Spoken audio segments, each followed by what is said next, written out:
Di tengah sebuah pesta yang dihadiri ribuan tamu, suamiku merangkul pinggang selingkuhan mudanya, memperkenalkannya sebagai istrinya, lalu mengusirku ke meja yang diperuntukkan bagi para staf rendahan. Wanita itu menyeringai dan berkata, "Kakak bahkan tidak pantas menyemir sepatu saya." Aku tersenyum dan melontarkan satu kalimat yang membuat wajah semua orang pucat pasi. Malam itu adalah pesta perayaan ulang tahun ke-20 Nusantara Jaya Group yang diadakan di aula mewah sebuah hotel berbintang di Jakarta. Malam itu seharusnya menjadi malam kejayaan suamiku, Bima Prakoso, tetapi aku, Ayu Lestari, istri sahnya, justru mengenakan gaun sutra hijau tua yang modelnya sudah ketinggalan zaman sejak 3 tahun lalu. Kakiku terasa terbakar karena sepatu hak tinggi, tetapi aku tidak berani duduk. Tak ada satupun kursi yang disediakan untukku di sini. Semua sorotan lampu dan tatapan mata tertuju ke tengah aula. Di sana, Bima Prakoso, dalam setelan jas yang dijahit sempurna, merangkul pinggang seorang wanita muda yang cantik. Dia adalah Riana Sari, sekretaris baru Bima. Rambutnya bergelombang seperti ombak, dan gaun tup-top merahnya membungkus tubuhnya yang sensual. Bima memperkenalkannya satu persatu kepada para mitra bisnis pentingnya. Dengan suara lembut yang belum pernah kudengar selama 10 tahun terakhir, ia berkata, "Perkenalkan, istri saya, Riana." Istri. Dua kata itu menusuk jantungku bagai belati. Tetapi aku tidak bisa menangis. Aku sudah terbiasa. Selama setahun terakhir, aku sudah terbiasa diperlakukan seperti hantu di rumahku sendiri, terbiasa dengan suamiku yang berselingkuh secara terang-terangan. Namun, aku tidak pernah menyangka ia akan melakukan ini di depan ribuan pasang mata. Aku menundukkan kepala, berharap tidak ada yang mengenaliku, tetapi takdir sepertinya ingin mempermainkanku. Setelah berkeliling, Bima dan Riana berjalan lurus menuju meja VIP nomor 1, meja yang telah disiapkan panitia untukku. Itu adalah satu-satunya kursi yang diperuntukkan bagi istri direktur utama. Aku sempat duduk di sana saat pesta baru dimulai, sebelum aku menyadari betapa tidak tahu malunya suamiku. Bima melihatku. Keterkejutan di matanya dengan cepat berubah menjadi jengkel dan dingin. Bukannya berbicara padaku, ia memanggil manajer acara yang berada di dekatnya. Suaranya cukup keras hingga membuat seluruh area VIP hening. "Siapa yang menyuruh istri saya duduk di sini? Meja ini untuk mitra-mitra terpenting kita. Kamu bahkan tidak bisa mengatur tempat duduk dengan benar." Manajer muda itu gemetar, wajahnya pucat pasi. "Maaf, Pak Bima. Tapi kursi ini memang untuk Ibu Ayu." "Istriku ada di sampingku," potong Bima, lalu mengeratkan rangkulannya di pinggang Riana. Seluruh aula menahan napas. Ratusan pasang mata menatapku, campuran antara kasihan, penasaran, dan kepuasan. Darah di tubuhku terasa membeku. Bima menatapku tanpa emosi, seolah aku adalah penghalang yang menyebalkan. Ia menunjuk sebuah meja di sudut paling jauh, dekat pintu masuk toilet, tempat para petugas kebersihan dan keamanan sedang makan malam dengan tergesa-gesa. "Kamu duduk di sana saja," katanya dengan nada memerintah. "Jangan mengganggu tamu-tamu berhargaku." Aku membeku di tempat, terpaku. Musik yang tadinya mengalun merdu kini terdengar menusuk telinga. Semua suara di sekitarku menjauh, hanya menyisakan dengungan di telingaku. Ratusan pasang mata seolah menembus tubuhku. Setiap tatapan terasa seperti jarum yang mencabik-cabik kemalanganku yang kini terpampang di depan umum. Aku pernah membayangkan adegan ini, tetapi mengalaminya secara langsung ternyata jauh lebih memalukan dari yang bisa kubayangkan. Saat itulah, Riana, yang tadinya bersandar manja di bahu Bima, melepaskan diri dan berjalan ke arahku. Gerakannya anggun seperti kucing, dan gaun merahnya yang menyala seolah membakar sisa kesabaranku. Ia berhenti di depanku dengan senyum angkuh. "Kak Ayu," suara Riana semanis madu, tetapi setiap katanya setajam silet. "Pak Bima sudah menyiapkan tempat untuk kakak. Duduk saja di sana. Di sini terlalu sesak, tidak cocok untuk kakak." Pandanganku tanpa sadar tertuju pada lehernya. Di bawah cahaya lampu kristal, sebuah kalung berlian berkilauan dengan menyilaukan. Jantungku serasa jatuh. Aku mengenalinya. Itu bukan perhiasan biasa. Bulan lalu, Bima pulang dan mengatakan perusahaan sedang butuh dana darurat. Ia memohon padaku untuk menjual 1 set perhiasan berlian warisan terakhir dari almarhumah ibuku. Ia berjanji akan menebusnya kembali dalam sebulan. Aku mempercayainya. Aku menjual kenangan berharga dari ibuku. Dan sekarang, uang itu melingkar di leher selingkuhannya, menjadi senjata untuk menghinaku. Seolah menyadari tatapanku, Riana menyentuh kalungnya dengan provokatif. Cantik, kan, Kak? Pak Bima bilang ini dirancang khusus hanya untukku. Katanya, hanya aku yang pantas memilikinya. Ia melirik gaun usangku, lalu mencibir. Dengan penampilan seperti itu, kakak tidak pantas duduk di meja VIP. Aku mengepalkan tangan begitu erat hingga kuku-kukuku menancap ke telapak tangan, mengeluarkan darah. Aku harus menahannya. Drama ini belum berakhir. Aku tidak boleh hancur di sini. Karena aku diam, Riana menjadi semakin angkuh. Ia mengira aku takut dan sudah kalah total. Ia membungkukkan badan dan berbisik di telingaku dengan suara paling jahat yang hanya bisa kami berdua dengar. Tahu kenapa Pak Bima mengusir kakak? Karena kakak bahkan tidak pantas membawa sepatuku. Keheningan yang mencekam menyelimutiku. Darah di sekujur tubuhku seolah berhenti mengalir. Amarah, rasa sakit. Kepahitan dari 10 tahun pengkhianatan, dan 1 tahun penindasan semua itu lenyap seketika, hanya menyisakan kehampaan yang dingin. Ia benar. Di mata Bima, aku sekarang lebih rendah dari seorang pelayan. Ratusan pasang mata masih mengawasiku. Mereka menunggu.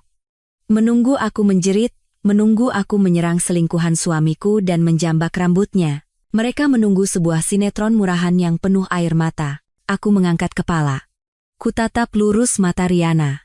Dan untuk pertama kalinya malam itu, aku tersenyum. Senyumku mungkin adalah hal yang paling tidak diharapkan oleh Riana dan Bima. Bukan senyum bahagia. Bukan pula senyum terpaksa. Itu adalah senyum yang tenang hingga membuat merinding. Sesaat, keangkuhan di wajah Riana membeku, digantikan oleh kebingungan yang tak bisa ia pahami. Ia mundur selangkah, seolah senyumku lebih menakutkan daripada tamparan di pipi. Musik tiba-tiba berhenti. Pembawa acara mengundang Bima dan Riana ke tengah panggung untuk memulai pidato penting malam itu. Aku menatap pria di bawah sorotan lampu panggung itu. Pria yang 10 tahun lalu berlutut di depan rumahku, menangis memohon agar aku menyelamatkan perusahaannya yang diambang kebangkrutan. Pria yang bersumpah tidak akan pernah mengkhianatiku sampai laut mengering dan batu lapuk. Penghinaan yang luar biasa, beberapa saat lalu kini telah berubah menjadi ketenangan yang aneh. Aku menegakkan punggung, merapikan gaunku yang kusut, lalu mulai berjalan. Bukan menuju meja para staf rendahan, melainkan menuju panggung. Setiap langkahku pelan dan mantap. Ujung sepatu hak tinggiku beradu dengan lantai marmer, menciptakan gema ketukan kering di tengah keheningan yang tiba-tiba. Semua mata tertuju padaku, penuh rasa ingin tahu, keheranan, dan antisipasi. Bima, yang sedang memegang mikrofon, tersentak melihatku mendekat. Ekspresi percaya dirinya lenyap, digantikan oleh amarah dan kepanikan. Ia merendahkan suaranya dan menggeram, "Apa yang kamu lakukan? Cepat turun. Jangan membuat keributan di sini." Aku tidak menatapnya. Seolah ia tidak ada, aku melewatinya dan berjalan lurus ke arah pembawa acara yang berdiri termangu. Dengan lembut, aku mengambil alih mikrofon dari tangannya. Aku menarik napas dalam-dalam, merasakan ribuan tatapan menusukku. Setelah menyapu pandang ke seluruh aula, aku mengunci tatapanku pada wajah Bima yang pucat karena marah. Aku tersenyum sekali lagi. Selamat atas ulang tahun ke-20 Nusantara Jaya Group, suaraku terdengar jernih dan kuat melalui pengeras suara. Aku menatap lurus ke mata Bima dan berkata dengan suara yang masih tenang, "Pak Bima Prakoso, sebelum Anda melanjutkan pidato, izinkan saya menyampaikan satu kabar kecil." Aku berhenti sejenak, membiarkan ketegangan mencapai puncaknya. Saya baru saja mengatur sebuah email untuk terkirim secara otomatis. Isinya adalah semua bukti penggelapan dana sebesar 150 miliar rupiah yang Anda lakukan selama 5 tahun terakhir, lengkap dengan bukti pencucian uang melalui perusahaan cangkang dan penggelapan pajak. Email itu akan terkirim secara serentak ke seluruh anggota Dewan Direksi, Direktorat Jenderal Pajak, dan Bareskrim Polri, 1 jam dari sekarang, kecuali jika saya sendiri yang membatalkannya. Aula itu seketika diliputi keheningan mutlak, begitu pekat hingga bisa dipotong dengan pisau. Semua orang menahan napas. Wajah Bima bukan lagi pucat, tetapi berubah menjadi kelabu seperti abu. Ia tergagap, "Apa maksudmu?" Dalam kepanikannya, ia secara refleks mendorong Riana dengan kasar, seolah wanita itu adalah pembawa sial. Riana, yang tidak siap, terhuyung dan jatuh tersungkur di atas panggung. Gaun merahnya terhampar seperti bunga layu. Bima terhuyung-huyung mendekatiku, tetapi kakinya seolah kehilangan kekuatan. Di depan ribuan tamu, dengan setelan jas mahalnya, ia ambruk di lantai panggung, tepat di bawah kakiku. Aku meletakkan mikrofon di atas meja, dengan tenang berbalik, dan turun dari panggung. Aku tidak menoleh ke belakang untuk melihat kekacauan yang terjadi. Jeritan melengking Riana, bisik-bisik kerumunan yang semakin keras, atau pemandangan pria yang pernah menjadi duniaku terkapar di lantai. Aku tidak peduli. Hatiku kini hanyalah sebongkah es yang dingin. Aku berjalan melewati kerumunan yang terbelah seperti lautan Nabi Musa dan keluar dari hotel. Di belakangku, sebuah surga baru saja runtuh berkeping-keping. Malam Jakarta masih gemerlap dengan cahaya lampu, tetapi di mataku, semua itu hanyalah jejak cahaya kabur tanpa fokus. Aku menghentikan taksi dan menyebutkan alamat sebuah villa mewah di kawasan Pondok Indah, tempat yang pernah orang sebut sebagai surga kami. Saat mobil bergerak menjauhkanku dari kekacauan, aku menyandarkan kepala di kaca jendela yang dingin, menatap gedung-gedung pencakar langit yang berlalu seperti film gerak lambat. 10 tahun. 10 tahun pernikahan kini terasa seperti mimpi panjang. Aku teringat saat kami baru menikah. Saat itu, Nusantara Jaya Group hanyalah sebuah perusahaan rintisan kecil dengan kantor di sebuah ruko sempit. Aku, lulusan terbaik jurusan keuangan dari Universitas Indonesia, menolak tawaran kerja dari bank ternama. Aku memilihnya. Aku memilih kehidupan di mana aku duduk di jok belakang motor bututnya, mengurus pembukuan kecil bersama, dan makan hanya dengan nasi dan sambal. Di tahun kedua pernikahan kami, perusahaan Bima berada di ambang kebangkrutan setelah ditipu dalam sebuah kontrak besar. Ia terlilit utang dan begitu putus asa hingga berpikir untuk mengakhiri hidupnya. Saat itulah aku berlari pulang ke rumah orang tuaku, berlutut dan menangis memohon bantuan mereka. Aku menjual semua perhiasan peninggalan ibuku, bahkan meminjam uang dari kerabat untuk mendapatkan dana demi menyelamatkan bisnisnya. Hari itu, saat menerima uang itu, Bima memelukku dan menangis seperti anak kecil. "Ayu, ini adalah utang seumur hidupku. Aku tidak akan pernah mengkhianatimu." Saat itu, aku percaya. Aku percaya pada air matanya, pada sumpahnya. Aku percaya bahwa selama kami bersatu, kami bisa melewati badai apapun. Aku membantunya dalam segala hal, mulai dari akuntansi hingga menyiapkan makanan untuk beberapa karyawan yang ada. Aku mendedikasikan masa muda dan karirku untuk menjadi penopang yang kokoh baginya. Namun, sejak kapan mimpi indah itu mulai retak, mungkin aku sendiri tidak ingat persis. Taksi berhenti di depan gerbang megah villa kami. Cahaya kuning yang terpancar dari dalam tidak memberikan kehangatan, hanya rasa sepi dan dingin yang lebih dalam. Aku membayar ongkos dan turun, berdiri di depan gerbang besi yang menjulang. Tiba-tiba aku merasa sangat asing. Betapa banyak curahan hati dan pikiranku untuk merancang dan mendekorasi rumah ini, tetapi rumah ini tidak pernah benar-benar menjadi milikku. Ia hanyalah sangkar emas untuk mengurung seorang istri yang nilai gunanya telah habis. Aku masuk ke dalam rumah yang kosong, begitu sunyi, hingga aku bisa mendengar detak jantungku sendiri. Bima tentu tidak akan pulang malam ini. Ia mungkin sedang menghadapi amarah dewan direksi dan para investor. Aku tidak peduli. Yang kurasakan hanyalah kelelahan yang menusuk tulang. Kelelahan yang menumpuk selama bertahun-tahun. Kapan perubahan Bima dimulai? Mungkin sejak 5 tahun lalu, ketika Nusantara Jaya Group berhasil mendapatkan kontrak senilai 50 miliar rupiah untuk pertama kalinya. Sejak saat itu, ia mulai pulang larut, dan tubuhnya selalu berbau parfum wanita yang asing, aroma yang tidak pernah sama. Awalnya ia beralasan itu demi menjamu klien, demi pekerjaan. Aku berusaha untuk percaya.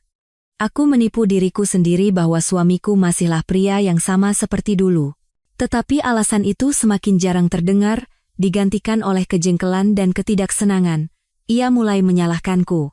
Menyalahkan cara berpakaianku yang kampungan, menyalahkanku karena tidak bisa bergaul, dan yang paling menyakitkan, ia menyalahkanku karena tidak bisa memberinya anak. Saat itulah ibu mertuaku, Ibu Sumarni, datang dari kampung dan tinggal bersama kami. Ia datang bukan untuk merawat anak, melainkan seolah bersekutu dengan putranya untuk menyerangku. Ia bercerita ke seluruh tetangga bahwa aku adalah perempuan mandul. Setiap kali makan, ia akan menghela napas menatapku, lalu menoleh pada Bima dan berkata dengan penuh arti, "Kasihan sekali keluarga kita ini. Bima sudah begitu sukses dan pintar, tapi tidak punya anak untuk meneruskan keturunan. Kalau perempuan sudah tidak bisa punya anak, badannya pasti rusak. Bagaimana bisa menjaga suami?" Kata-katanya adalah pisau beracun yang menusuk harga diriku, tetapi yang lebih menyiksaku adalah sikap Bima. Ia diam. Keheningannya adalah persetujuan. Ia menjadikan kata-kata ibunya sebagai alasan sempurna untuk perselingkuhannya. Ia mulai menginap di luar secara terang-terangan dan tidak lagi menyembunyikan hubungan-hubungannya. Lalu, Riana Sari muncul. Seorang sekretaris yang muda, cantik, dan yang terpenting, tahu cara menyenangkannya. Bima membawa Riana ke perusahaan, memberinya posisi yang tidak sesuai dengan kemampuannya, dan sejak saat itu, nerakaku dimulai secara resmi. Ia tidak lagi bersembunyi. Ia dengan bangga membawa Riana bertemu mitra bisnis, membelikannya barang-barang mewah yang bahkan tidak berani kuimpikan. Ia bahkan membawa wanita itu ke rumah ini saat aku sedang dinas keluar kota. Aku berkali-kali bertanya pada diri sendiri, mengapa aku tidak bisa punya anak? Kami sudah memeriksakan diri ke beberapa rumah sakit besar. Dokter mengatakan kami berdua sama-sama sehat dan tidak ada masalah apapun. Tetapi entah kenapa, setelah bertahun-tahun, aku tidak kunjung hamil. Setiap kali memegang hasil USG yang bertuliskan tidak ditemukan kelainan, aku merasa sangat putus asa. Dan keputusasaan itu menjadi amunisi bagi Bima dan ibunya untuk menyalahkanku. Setahun yang lalu, pada suatu sore yang hujan, aku sedang merapikan gudang yang penuh dengan barang-barang lama. Di antara tumpukan kardus usang, buku-buku dan dokumen yang warnanya telah pudar, aku menemukan sebuah ponsel. Ponsel model lama yang pernah digunakan Bima beberapa tahun lalu, kukira ia sudah lama membuangnya, entah karena penasaran atau firasat, aku mengisi dayanya, ponsel itu masih berfungsi. Aku membuka kotak pesannya. Dan saat itu juga, duniaku runtuh sepenuhnya. Di dalamnya tersimpan ratusan pesan yang Bima kirim dan terima dari Riana sejak mereka baru mulai berhubungan. Bisikan-bisikan manis dan pengakuan cinta yang membara yang belum pernah ia ucapkan padaku. Tetapi itu bukan yang terburuk. Aku terus menggulir ke bawah hingga membaca sebuah pesan yang membuat jantungku serasa berhenti berdetak. Bima menulis, "Sayang, sabar sedikit lagi ya. Begitu semua aset perusahaan berhasil aku pindahkan ke rekening luar negeri atas nama kita berdua, aku akan langsung usir perempuan mandul itu. Saat itu, posisi Nyonya Nusantara Jaya Group resmi jadi milikmu. Aku janji." Riana membalas, "Terus rumah itu gimana?" "Aku nggak mau tinggal di rumah yang ada bekas jejak perempuan itu." Bima mengirim lagi, "Tenang saja. Rumah itu atas nama perusahaan. Waktu cerai nanti, dia nggak akan dapat sepeser pun. Akan aku usir dia dengan tangan kosong." Perempuan mandul. Julukan kejam yang sering diucapkan ibu mertuaku di belakangku, kini diketik langsung dari jari suamiku. Aku terduduk lemas di lantai gudang yang dingin. Ponsel itu jatuh dari tanganku, langit dan bumi serasa berputar. Perlakuan dingin dan penghinaan semua itu bukan karena kebenciannya padaku, melainkan bagian dari sebuah rencana yang diperhitungkan dengan cermat. Ia tidak hanya ingin bercerai, ia ingin menghancurkanku. Setelah mengisap habis 10 tahun masa muda dan usahaku, ia ingin mengusirku ke jalanan tanpa sepeser pun uang. Aku tidak tahu berapa lama aku duduk di sana. Air mataku sudah mengering, dan yang tersisa di dalam dada hanyalah kebencian yang mendidih. Aku berpikir untuk meledak dan mengkonfrontasinya. Tetapi apa yang akan kudapatkan? Ia akan mengelak, dan di hadapan semua yang telah ia siapkan, aku hanya akan menjadi lebih sengsara. Tidak, Aku tidak boleh hancur seperti ini. Aku tidak boleh membiarkan dua manusia licik itu mencapai tujuan mereka.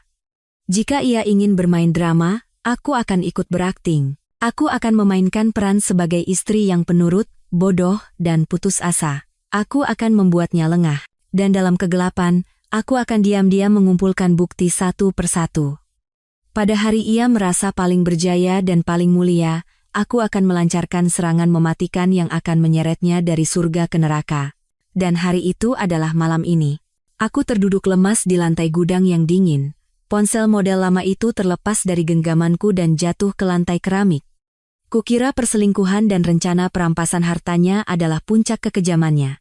Kukira saat membaca pesan akan aku usir perempuan mandul itu, hatiku sudah mati. Tetapi aku salah.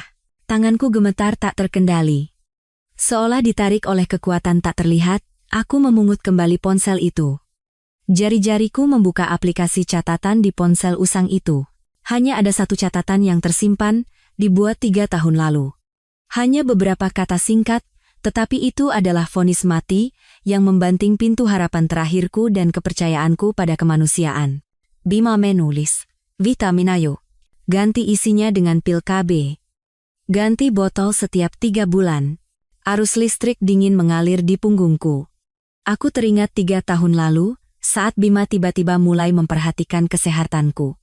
Ia memberiku sebotol vitamin yang katanya sangat mahal, produk impor. Ia berpesan agar aku meminumnya setiap hari.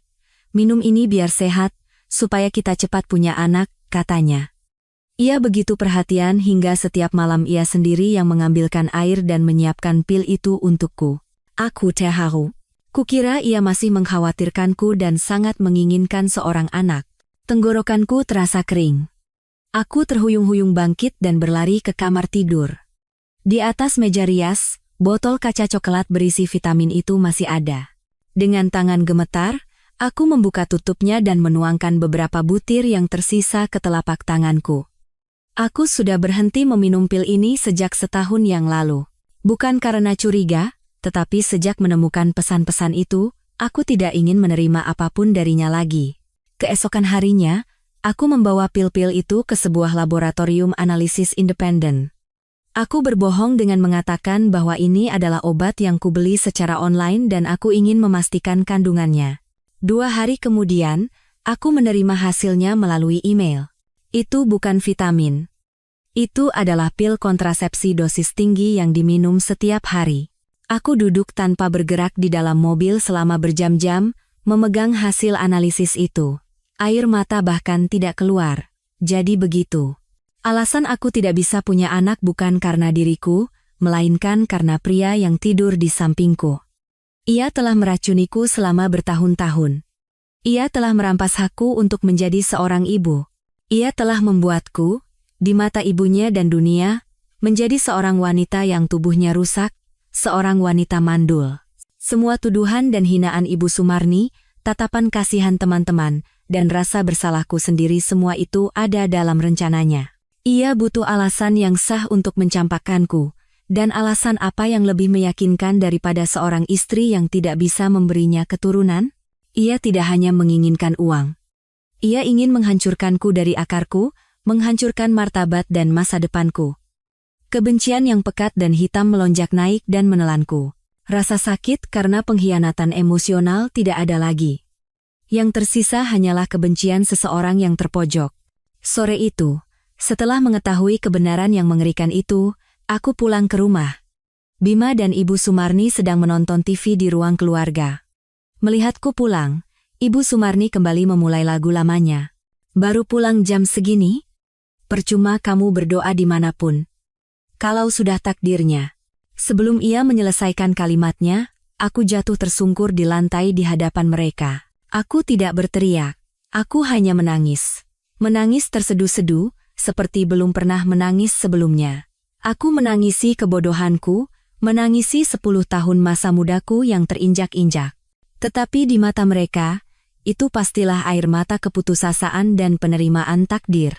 Bima dan Ibu Sumarni tampak terkejut sejenak, tetapi kemudian aku melihat mereka saling bertukar pandang penuh kepuasan. Sandiwaraku secara resmi dimulai. Sejak hari itu, Aku menjadi orang yang berbeda. Aku bukan lagi Ayu Lestari, magister keuangan yang cerdas. Aku adalah perempuan mandul, bayangan yang melayang seperti hantu di rumahku sendiri. Aku tidak lagi merias wajah atau berbelanja. Aku hanya mengenakan pakaian berwarna kusam dan usang, dan rambutku selalu acak-acakan. Aku mulai menjadi vegetarian dan sering melantunkan doa-doa. Aku berkata pada Bima bahwa aku sudah menerima takdir dan tidak lagi mengharapkan apa-apa, hanya ingin diizinkan tinggal di rumah ini untuk merawat abu leluhur. Bima dan Ibu Sumarni tidak bisa menyembunyikan kegembiraan mereka. Mereka benar-benar lengah. Ibu Sumarni berkata pada tetangga, Ayu sekarang sudah tahu diri. Mungkin dia ke orang pintar dan dibilang tidak punya takdir punya anak, jadi dia pasrah. Bima menjadi semakin bebas. Ia lebih sering membawa Riana ke rumah, bahkan menyuruhku membuatkan makanan dan menyajikan teh untuknya. Aku melakukan semuanya. Aku menunduk, menyeduh teh dan menyajikannya pada selingkuhan suamiku dengan tangan gemetar. Aku mendengarkan saat wanita itu memberiku instruksi tentang cara mendekorasi ulang kamar tidur agar sesuai dengan selera Bima. Aku menelan semua penghinaan. Mereka melihatku sebagai mayat hidup, jiwa yang telah takluk sepenuhnya. Mereka salah. Aku lebih jernih dan tenang dari sebelumnya. Siang hari aku adalah istri yang penurut, tetapi ketika malam tiba dan seisi rumah tertidur, saat Bima sibuk dengan selingkuhannya di kamar sebelah, sang magister keuangan mulai bekerja. Aku menggunakan keahlian yang kutinggalkan demi dia untuk memulai penyelidikan. Aku menghubungi kembali rekan-rekan lama, orang-orang yang pernah mendampingiku dan Bima di masa-masa awal perusahaan. Terutama Pak Santoso, mantan kepala bagian akuntansi. Ia adalah orang yang jujur dan dipecat secara tidak adil 3 tahun lalu hanya karena menolak menandatangani kontrak fiktif dan laporan keuangan yang dimanipulasi. Aku menemuinya di rumahnya dan menceritakan semuanya. Pak Santoso memukul meja dan berkata, "Saya tahu si Bima itu bukan orang baik, tenang saja, Bu Ayu. Saya masih menyimpan beberapa hal. Dia pikir memecat saya adalah akhir dari segalanya, tapi dia salah besar." Pak Santoso dan beberapa rekan lama dari tim keuangan yang memiliki dendam yang sama terhadap si pengkhianat itu diam-diam membantuku. Kami bekerja selama setahun penuh. Setahun yang kuhabiskan di neraka. Siang hari aku berakting gila dan bodoh, malam hari aku bekerja seperti detektif. Kami membongkar satu persatu alur dana, proyek fiktif, dan perusahaan cangkang yang didirikan Bima untuk mencuci uang dan memindahkan aset ke luar negeri. Angka 150 miliar rupiah itu ternyata jauh lebih besar. Aku menunggu. Setahun penuh aku menunggu, menahan segala macam penghinaan. Menunggu hari di mana ia berada di puncak kejayaannya, hari paling bahagia bersama kekasihnya. Dan malam ini, pesta ulang tahun ke-20 grup, adalah panggung yang paling sempurna untukku memberikan hadiah kejutan itu padanya. Aku kembali ke villa pukul 1 dini hari. Rumah masih sunyi dan dingin. Aku tidak menyalakan lampu ruang keluarga, membiarkan kegelapan memelukku. Aku tidak lelah. Sebaliknya, aku merasakan kelegaan yang aneh. Drama yang berlangsung selama setahun akhirnya akan segera berakhir. Aku telah memainkan peranku dengan baik. Aku menyeduh secangkir teh krisan, duduk di sofa, dan menyalakan tablet. Aku tidak perlu menunggu lama. Pukul 01.30, media-media ekonomi besar serentak meledak. Pesta ulang tahun ke-20 Nusantara Jaya Group berakhir ricuh. Direktur utama Bima Prakoso pingsan di lokasi setelah penggelapan dana terbongkar. Runtuhnya sebuah mitos, saham Nusantara Jaya Group diprediksi anjlok begitu pasar dibuka. Istri atau penghancur? Siapakah sosok Ayu Lestari? Bersama dengan judul-judul yang sensasional, terpampang foto-foto buram saat Bima pingsan, saat Riana jatuh terhuyung, dan saat aku berbalik dengan tenang, badai dimulai lebih cepat dari yang kuduga. Teleponku mulai berdering. Telepon rumah di ruang keluarga berdering, ponselku di atas meja juga berdering. Nomor-nomor tak dikenal dan nomor-nomor anggota dewan direksi yang kuhafal di luar kepala. Orang-orang yang 1 jam lalu bersulang untuk Bima. Nomor Ibu Sumarni. Dan tentu saja, nomor Bima Prakoso. Aku tersenyum dan menyesap teh. Aku tidak menjawab. Kubiarkan saja berdering. Biarkan mereka merasakan ketakutan dan kebingungan yang pernah kurasakan. Ruangan masih gelap, hanya cahaya dari layar tablet yang menerangi wajahku. Aku menelusuri forum-forum bisnis. Beberapa jam yang lalu, mereka memuji Bima sebagai pengusaha muda yang brilian. Kini, forum itu penuh dengan caci maki dan spekulasi tentang penggelapan dana. Keesokan paginya, aku bangun pagi. Aku tidak tidur, tetapi pikiranku sangat jernih. Tepat pukul 09.00, pasar saham dibuka. Aku menyalakan saluran berita ekonomi. Sesuai prediksi, saham Nusantara Jaya Group kode saham, NAIJG, langsung anjlok ke batas bawah tanpa ada pembeli begitu pasar dibuka. Jutaan lembar saham ditawarkan untuk dijual, tetapi tidak ada yang mau membeli. Papan bursa berwarna merah darah. Pembawa berita melaporkan bahwa anjloknya harga saham ini telah menguapkan kapitalisasi pasar Nusantara Jaya Group lebih dari 5 triliun rupiah hanya dalam 15 menit, angka yang tak terbayangkan. Itu adalah keringat dan air mata ribuan karyawan, kepercayaan para pemegang saham, semuanya dihancurkan oleh Bima dan selingkuhannya. Pada saat yang sama, Bareskrim Polri dan Direktorat Jenderal Pajak melalui situs resmi mereka mengumumkan akan memulai penyelidikan menyeluruh terhadap aktivitas keuangan Nusantara Jaya Group berdasarkan laporan dan bukti yang diterima. Perintah cekal darurat dikeluarkan untuk Direktur Utama Bima Prakoso. Ponselku berdering lagi, masih nomor Bima. Sejak semalam, ia tak henti-hentinya menelepon. Kali ini, aku dengan tenang menekan tombol jawab, tetapi tidak berkata apa-apa, hening selama beberapa detik di seberang sana. Kemudian, meledaklah teriakan histeris seperti raungan binatang buas yang terpojok, "Ayu, kamu gila, kamu sudah gila, kamu menghancurkan segalanya. Kamu menghancurkan Nusantara Jaya, menghancurkanku." Suara Bima serak parau. Sosoknya yang elegan dan percaya diri semalam lenyap tak berbekas. Aku masih diam, menyesap tehku. Keheninganku sepertinya membuatnya semakin gila. "Dari mana kamu dapat semua itu?" "Semuanya palsu. Itu fitnah. Aku akan menuntutmu. Aku akan menjebloskanmu ke penjara." Aku tertawa dingin, tawa kecil yang terdengar hingga ke seberang. "Pak Bima, kalau itu semua palsu, kenapa Anda menelepon saya?" Suaraku sedingin es. "Anda seharusnya menelepon pengacara atau polisi. Kenapa menelepon orang yang memfitnah Anda?" Seberang sana tiba-tiba hening. Seolah kata-kataku menyiram air dingin ke amarahnya. Ia sadar aku tidak bercanda. Ia sadar bukti-bukti itu nyata. Terdengar napasnya yang berat. Kemudian, suaranya melembut, berubah dari teriakan menjadi permohonan dengan sangat tiba-tiba. "Ayu. Ayu. Kita ini suami istri, kan? 10 tahun, Ayu. 10 tahun. Pasti ada kenangan. Apapun masalahnya, kita bisa bicarakan baik-baik. Apa yang kamu mau? Aku akan berikan semuanya. Uang. Berapa banyak uang yang kamu mau?" "Uang." Sampai detik ini pun, ia masih berpikir yang kubutuhkan adalah uang. 10 tahun lalu, dengan suara inilah ia memohon agar aku menjual perhiasan warisan untuk menyelamatkannya. 10 tahun kemudian, suara yang sama mencoba menawarku dengan uang. "Pak Bima, potongku. Bicarakan saja itu pada penyidik. Kamu pikir kamu menang?" Teriaknya lagi.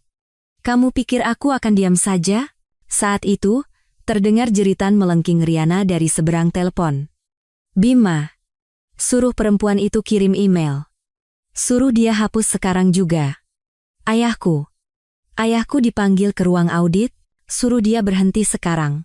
Ah, jadi begitu. Benteng pertahanan terakhirnya, ayahnya, juga terkena imbasnya. Aku tersenyum.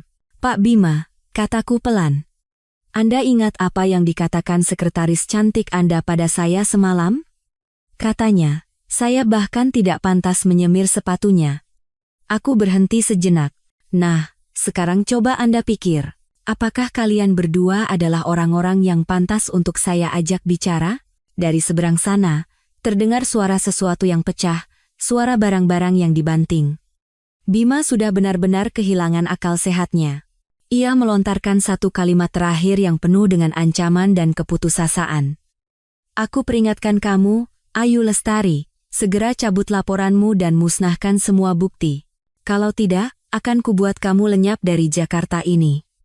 Kamu mau mati? Anda mengancam saya? Aku masih mempertahankan nada suaraku yang tenang. Sebaiknya Anda tahu, Pak Bima. Saya punya puluhan salinan dari semua bukti itu, disimpan di berbagai tempat di dalam dan luar negeri. Kalau sampai terjadi sesuatu padaku, bahkan kecelakaan lalu lintas sekecil apapun, Anda tidak hanya akan masuk penjara sebagai penjahat ekonomi. Anda akan masuk sebagai pembunuh. Seberang sana benar-benar hening, hanya terdengar suara napas yang kasar dan geraman gigi. Percakapan kita sampai di sini, kataku. Oh, dan jangan telepon lagi, saya tidak punya hobi bicara dengan penjahat. Aku memutus telepon di tengah teriakannya yang belum selesai. Aku mematikan ponsel. Dunia kembali sunyi. Aku menggenggam erat ponselku. Suara Bima masih terngiang di telingaku. Kamu mau mati? Raungannya tidak membuatku takut. Itu hanya memperlihatkan dengan lebih jelas wajah asli seekor binatang yang terpojok. Aku tertawa dingin. Anda mengancam saya? Suaraku setenang danau tak beriak. Sebaiknya Anda tahu, Pak Bima. Saya punya puluhan salinan dari semua bukti itu, disimpan di berbagai tempat di dalam dan luar negeri, di tangan para pengacara paling andal. Aku menekankan setiap kata. Kalau sampai terjadi sesuatu padaku, bahkan kecelakaan lalu lintas sekecil apapun atau insiden yang disebabkan oleh penyakit mendadak, bukti-bukti itu akan langsung dipublikasikan jauh lebih luas dari sekarang. Saat itu, Anda tidak hanya akan masuk penjara sebagai penjahat ekonomi, Anda akan masuk sebagai pembunuh. Seberang sana benar-benar hening. Hanya terdengar suara napas yang kasar seperti banteng terluka. Ia tahu aku tidak bercanda. Ia tahu bahwa Ayu Lestari, magister keuangan yang pernah bersamanya membangun kerajaan ini dari nol, tidak akan pernah meninggalkan celah jika sudah bertindak. Saat itulah, jeritan tajam dan histeris dari belakang Bima memecah keheningan.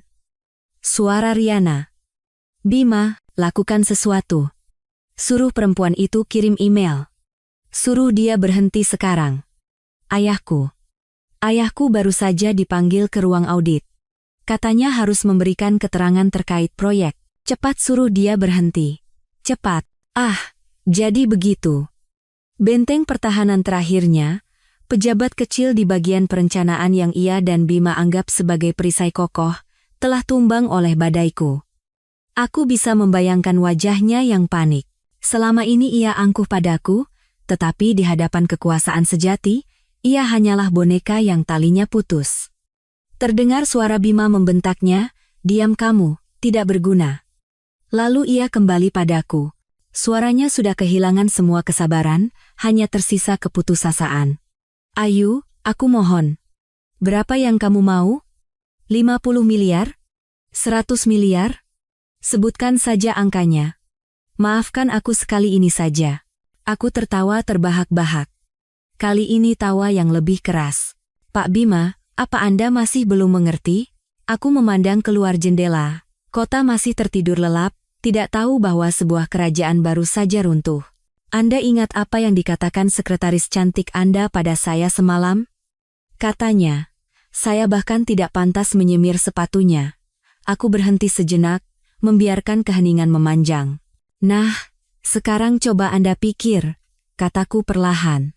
Apakah kalian berdua adalah orang-orang yang pantas untuk saya ajak bicara? Aku tidak menunggu jawabannya. Aku tidak ingin lagi mendengar permohonan palsu atau ancaman histeris. Dengan tenang, aku menekan tombol daya. Layar ponsel padam, dan ruangan kembali ke kesunyiannya. Aku tidak punya hobi bicara dengan penjahat, apalagi dengan mereka yang sudah kuputuskan tidak akan pernah kumaafkan. Aku membuka ponsel daruratku. Sebuah ponsel sederhana yang hanya menyimpan beberapa nomor penting yang sudah kusiapkan sejak lama. Pertama, aku menelepon pengacara Irawan. Ia adalah teman kuliahku, seorang pengacara ekonomi yang terkenal jujur dan tajam. Selama 6 bulan terakhir, ia diam-diam memberiku nasihat hukum. Pak Irawan, ini saya, Ayu, kataku singkat. Semuanya sudah dimulai, sesuai rencana.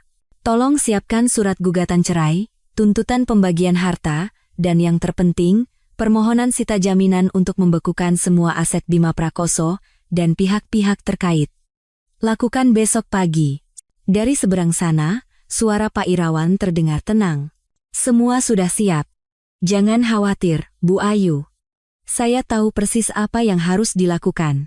Aku menutup telepon. Kedua, dan yang terpenting, aku menarik napas dalam-dalam dan menekan nomor yang sudah kuhafal lebih dari 10 tahun tetapi tidak pernah berani kuhubungi. Nada sambung berbunyi 3 kali, lalu terdengar suara seorang pria parubaya yang serak karena baru bangun tidur, tetapi tetap berwibawa. Halo? Tenggorokanku tercekat. Profesor Yunus, ini saya, Ayu. Maaf menelepon selarut ini. Hening selama beberapa detik, lalu suaranya menjadi sangat jernih. Ayu? Ini benar kamu, Ayu? Astaga. Saya baru saja melihat beritanya di internet, ternyata benar itu kamu. Profesor Yunus. Ia adalah dosen pembimbingku saat kuliah dan guru yang paling kuhormati. Ia tidak hanya mengajariku tentang keuangan, tetapi juga tentang etika profesi. Beberapa tahun lalu, saat aku masih menjadi mahasiswi terbaiknya, beliau tersandung skandal akademis plagiarisme yang didalangi oleh rekannya yang iri. Semua orang menjauhinya, bahkan pihak universitas pun lepas tangan, hanya aku yang percaya beliau tidak bersalah. Aku begadang selama 2 minggu, menelaah ribuan halaman data dan menganalisis semuanya hingga menemukan bukti kuat bahwa beliau difitnah dan berhasil membuka kedok pelakunya. Beliau berkata, tidak akan pernah melupakan jasaku. Setelah itu, namanya bersih dan beliau pindah menjadi penasihat senior di Direktorat Jenderal Pajak. Sebuah posisi yang berwibawa, tetapi sangat bersih. Iya, Prof, ini saya, kataku, menahan emosi. Saya sedang dalam masalah besar. Saya butuh bantuan Profesor. Bukan untuk saya, tetapi untuk kebenaran. Suara Profesor Yunus menjadi tegas. Saya tahu. Si Bima itu, saya tahu suatu saat akan seperti ini, dia terlalu cepat naik, terlalu serakah. Kamu di mana sekarang? Kamu aman? Saya aman, Prof. Jangan khawatir. Semua bukti ada di tangan saya. Tetapi saya tidak tahu harus mulai dari mana agar mereka tidak bisa lolos. Tenanglah, kata Profesor dengan nada menenangkan. Apa yang kamu lakukan malam ini memang sedikit nekat, tetapi itu adalah guncangan yang diperlukan untuk menggerakkan segalanya. Sekarang, semua harus ditangani sesuai prosedur. Besok pagi jam 9, datanglah ke kafe di gang toko buku bekas dekat kampus kita dulu, tempat kita biasa bertemu. Bawa semua dokumenmu. Tahu tempatnya, kan? Kita bicara detail di sana. Saya punya utang besar padamu, Ayu. Biarkan kali ini saya yang membayarnya. Aku menutup telepon, tiba-tiba air mataku tumpah. Air mata pertama yang kuteteskan malam ini. Bukan air mata sakit hati atau penghinaan, tetapi air mata syukur. Di dunia yang gelap dan penuh pengkhianatan ini, masih ada orang-orang seperti Profesor Yunus. Kebaikan dan keadilan masih ada. Malam itu aku tidak tidur. Aku duduk di ruang kerja, menyusun semua dokumen, data, rekaman suara, dan riwayat transaksi bank ke dalam sebuah USB secara sistematis. Tanganku tidak lagi gemetar. Sebaliknya, begitu presisi hingga terasa dingin. Keesokan paginya, aku bangun pagi. Aku tidak menonton TV atau membaca koran. Aku menyeduh secangkir kopi hitam tanpa gula. Aku butuh kejernihan mutlak. Tepat pukul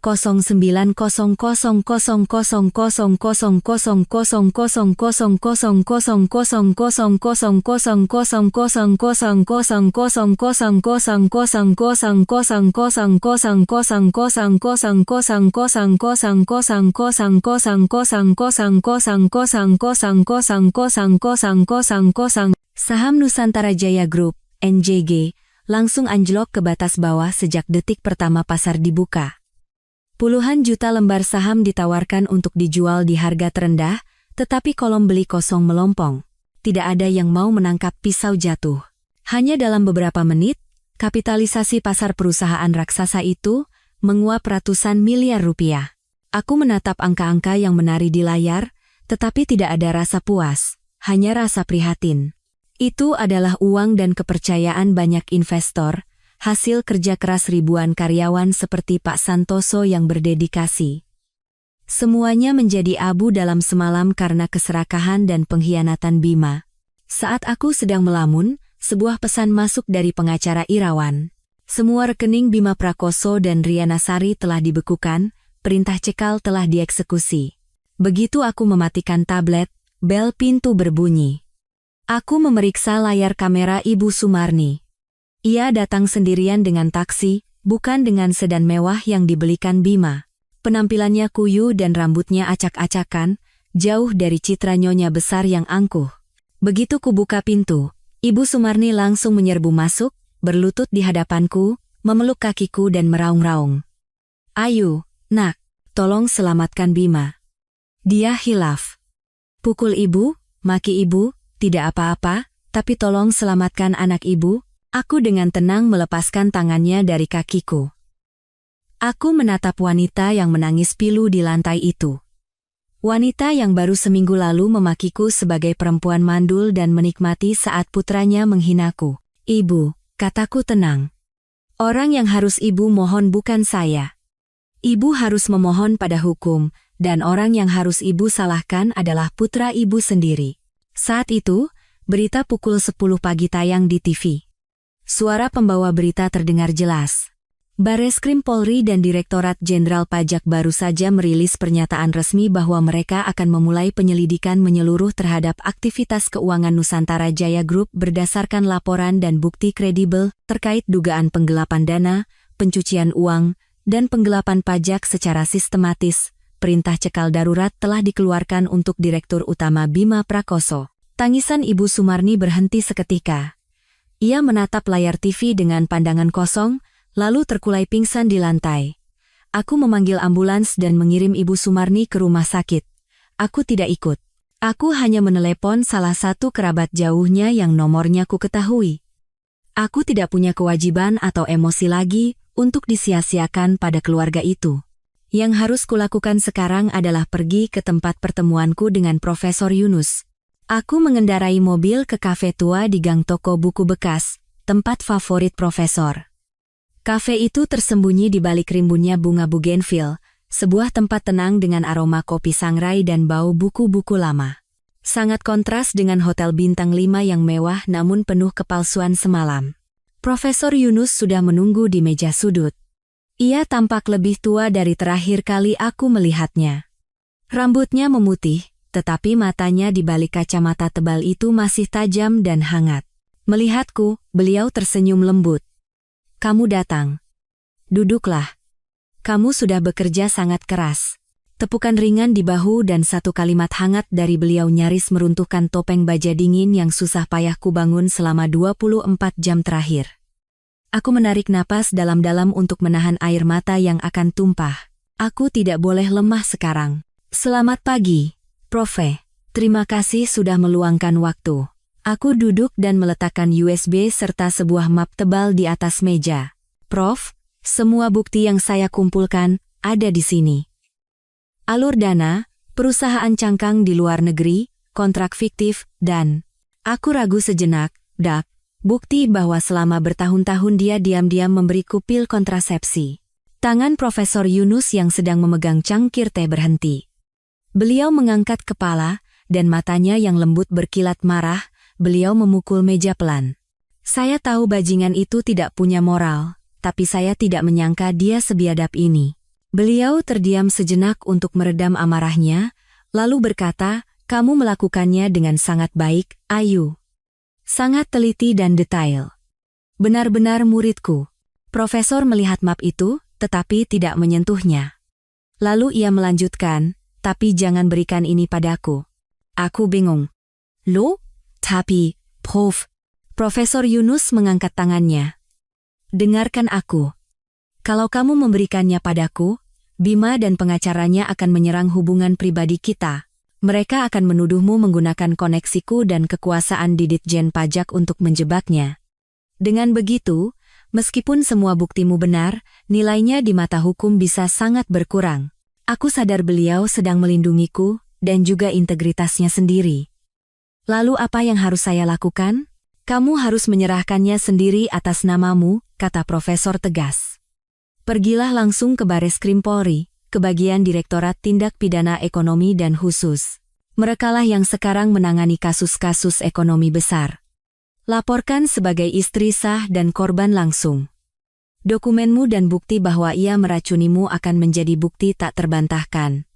Hukum harus melindungimu. Profesor menatapku dengan tatapan penuh keyakinan. Lakukan seperti kataku.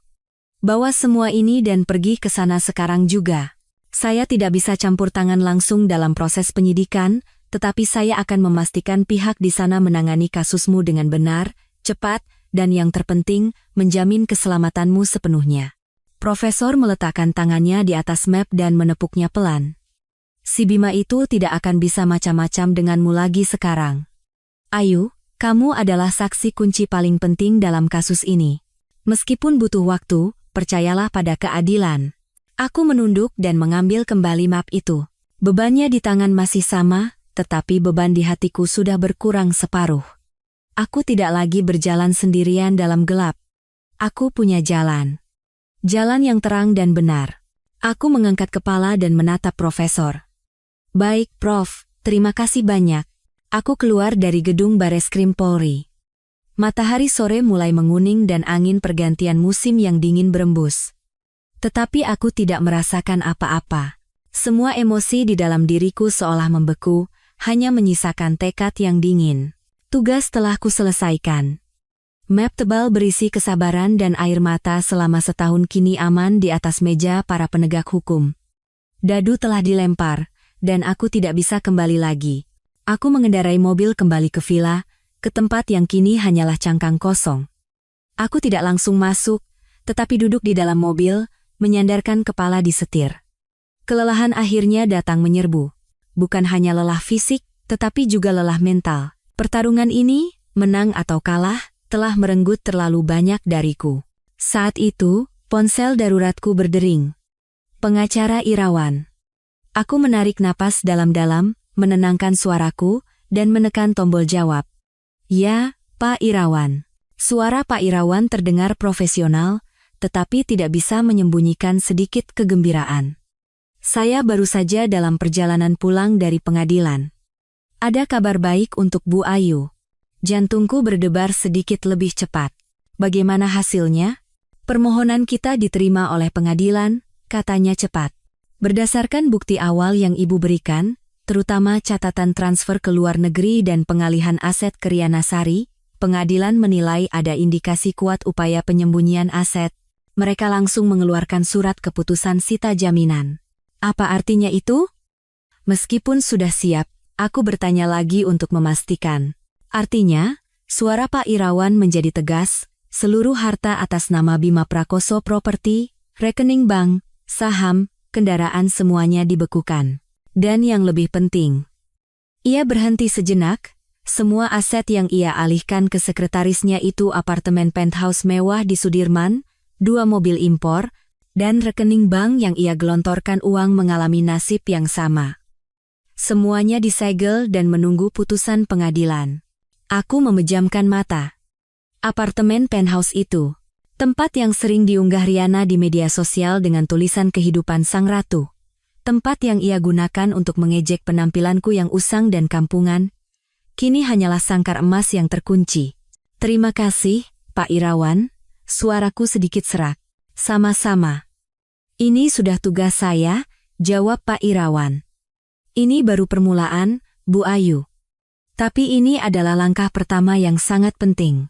Kita telah memutus jalur dana Bima, jadi ia tidak bisa menggunakan uangnya untuk melobi atau mengganggu Ibu. Aku menutup telepon dan menghela napas panjang. Tidak ada kegembiraan kemenangan. Hanya rasa lega yang aneh. Satu pintu kejahatan telah terbanting menutup. Aku menatap villa yang pernah kuanggap rumah.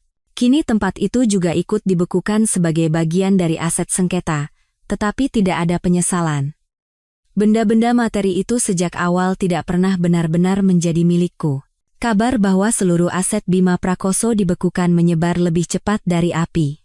Dunia keuangan gempar, dan para pemegang saham Nusantara Jaya Group cemas, ponsel daruratku mulai berdering lagi. Tapi kali ini bukan telepon ancaman atau permohonan, melainkan nomor-nomor yang sama sekali tidak kukenal. Aku ragu sejenak, lalu mengangkatnya. Halo? Apakah ini dengan Ibu Ayu Lestari, istri dari Pak Bima? Terdengar suara pria tua yang berwibawa.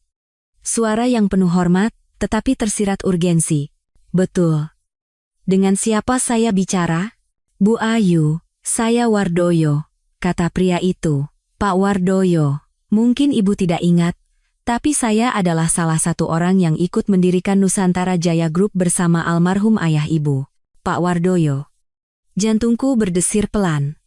Bagaimana mungkin aku lupa? Pak Wardoyo adalah sahabat karib ayahku, seorang insinyur yang brilian dan jujur. Dulu, beliau dan ayahku mempertaruhkan seluruh harta mereka untuk mendirikan Nusantara Jaya bersama Bima. Tetapi setelah ayah meninggal, Bima dengan licik membeli saham Pak Wardoyo dengan harga murah dan menendangnya keluar dari perusahaan yang sudah dianggap seperti anaknya sendiri. Ya, saya ingat, Pak Wardoyo. Apa kabar, Pak? Sehat? Suaraku terdengar penuh emosi. Saya baik-baik saja, Pak Wardoyo tertawa getir.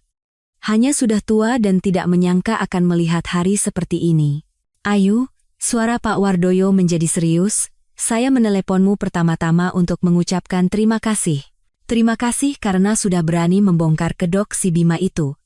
Dia sudah keterlaluan. Dia menjadikan Nusantara Jaya, perusahaan yang dibangun dengan darah dan keringat ayahmu dan kami semua, sebagai mesin cuci uang pribadinya. Saya hanya melakukan apa yang harus saya lakukan, Pak. Tidak, potong Pak Wardoyo. Apa yang kamu lakukan bukan hanya untuk mencari keadilan pribadimu, tetapi juga untuk menyelamatkan seluruh Nusantara Jaya. Ayu, saya menelepon karena ada hal lain. Saya dan beberapa pemegang saham lama, orang-orang yang pernah ditindas olehnya, akan mengadakan rapat umum pemegang saham luar biasa. Aku mendengarkan dalam diam. Kita harus melengsarkan Bima Prakoso, kata Pak Wardoyo tegas. Kita harus mengambil alih kendali perusahaan sebelum dia menyeret kita semua ke dasar lumpur, tapi kekuatan kami saja tidak cukup. Kamu, sebagai istri sah dan orang yang memegang bukti paling penting, suaramu saat ini lebih kuat dari gabungan suara kami semua. Maukah kamu bergabung dengan kami? Sebuah aliansi. Hal yang tidak pernah kupikirkan. Perjuanganku awalnya adalah balas dendam pribadi, tetapi kini ia memiliki makna yang lebih besar. Mengambil kembali Nusantara Jaya. Itu bukan sekadar aset. Itu adalah warisan darah dan keringat ayahku, hasil kerja keras orang-orang seperti Pak Wardoyo, dan harga dari 10 tahun masa mudaku yang telah kudedikasikan. Pak, kataku, suaraku menjadi lebih mantap dari sebelumnya. Saya tidak hanya akan bergabung, saya akan ikut berjuang. Nusantara Jaya harus kembali ke tangan orang-orang yang berhak. Dari seberang sana, terdengar helaan napas lega Pak Wardoyo. Syukurlah, Ayu. Dengan adanya kamu, kita pasti bisa menang. Jangan khawatir, semua akan kami siapkan. Kamu cukup jaga diri baik-baik. Pertarungan ini tidak hanya akan terjadi di pengadilan, tetapi juga di ruang rapat. Aku menutup telepon. Saat sedang mempersiapkan rapat pemegang saham yang akan datang, menelaah kembali pasal-pasal anggaran dasar perusahaan, sebuah telepon dari nomor tak dikenal lain masuk. Setelah telepon dari Pak Wardoyo, aku tidak lagi takut pada nomor asing. Aku menjawabnya dengan tenang. Halo, Ayu. Ini Ibu. Terdengar suara lemah, gemetar, dan penuh ketakutan dari seberang sana. Aku terdiam sejenak. Itu suara Ibu Sumarni. Tapi sangat berbeda. Bukan suara tajam, menuduh, dan angkuh seperti biasanya. Ini adalah suara orang yang tenggelam dan berusaha meraih apapun. Aku tidak menjawab. Ayu, ini Ibu. Ibu mertuamu. Katanya lagi, kali ini dengan isak tangis. Ibu salah. Tolong maafkan Bima. Maafkan dia sekali ini saja. Dia satu-satunya anak Ibu. Kalau terjadi apa-apa padanya, bagaimana nasib Ibu? Air mata buaya. Aku pernah melihat air mata ini sebelumnya. Saat Bima bangkrut pertama kali, ia juga menangis seperti ini, memohon agar aku menyelamatkan putranya. Dan saat putranya menjadi kaya, ia menggunakan kekayaan itu untuk menindasku. Nak, apapun yang kamu mau akan ibu berikan. Ia terus memohon karena aku tidak bersuara. Uang? Berapa yang kamu mau? Ibu punya simpanan emas, semuanya akan ibu berikan. Tolong bilang saja pada polisi kalau kamu salah paham, kalau kamu bicara sembarangan karena terlalu marah. Mau, ya? Ibu akan berlutut memohon padamu. Tangisannya semakin menjadi-jadi.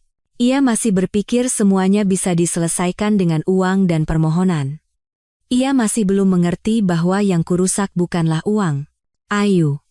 Semua ini karena perempuan bernama Riana itu. Rubah betina itu yang menggoda Bima.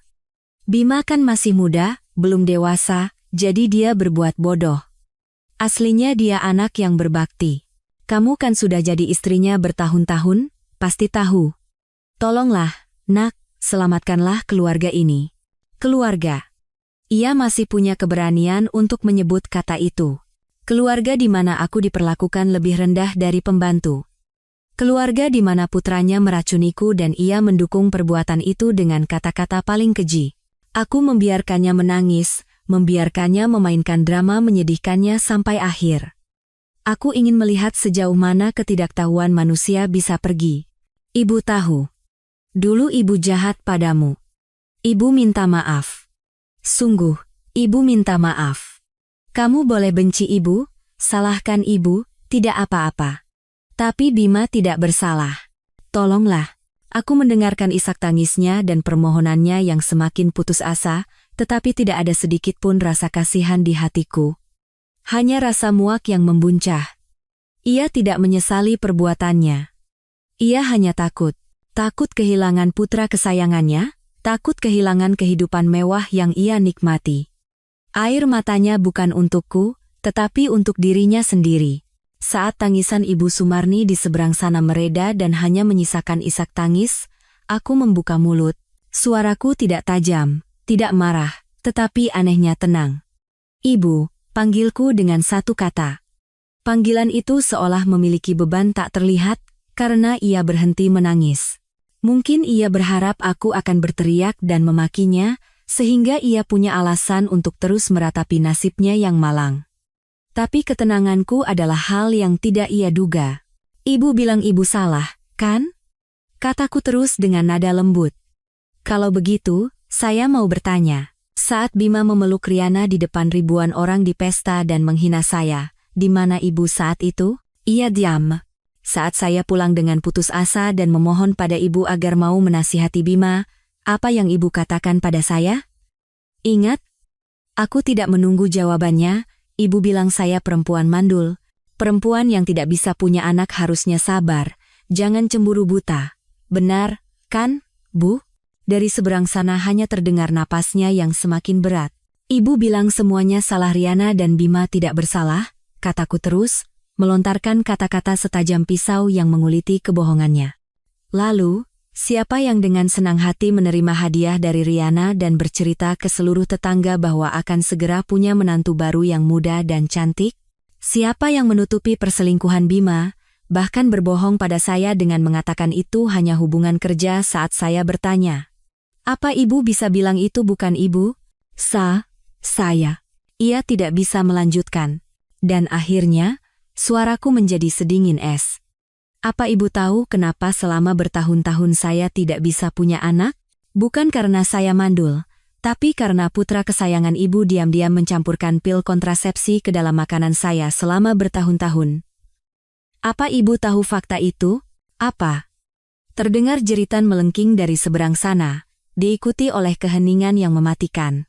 Lihat, Bu, aku menyimpulkan dengan suara tanpa emosi, ibu bukan hanya salah. Ibu juga kaki tangan dari semua kejahatan yang dilakukan putra ibu terhadap saya. Air mata ibu sekarang bukan air mata penyesalan, tapi air mata ketakutan karena akan kehilangan segalanya. Aku berhenti sejenak, menarik napas. Saya tidak bisa membantu ibu, dan saya tidak bisa memaafkan orang itu. Biarkan hukum yang memutuskan segalanya. Itulah satu-satunya keadilan.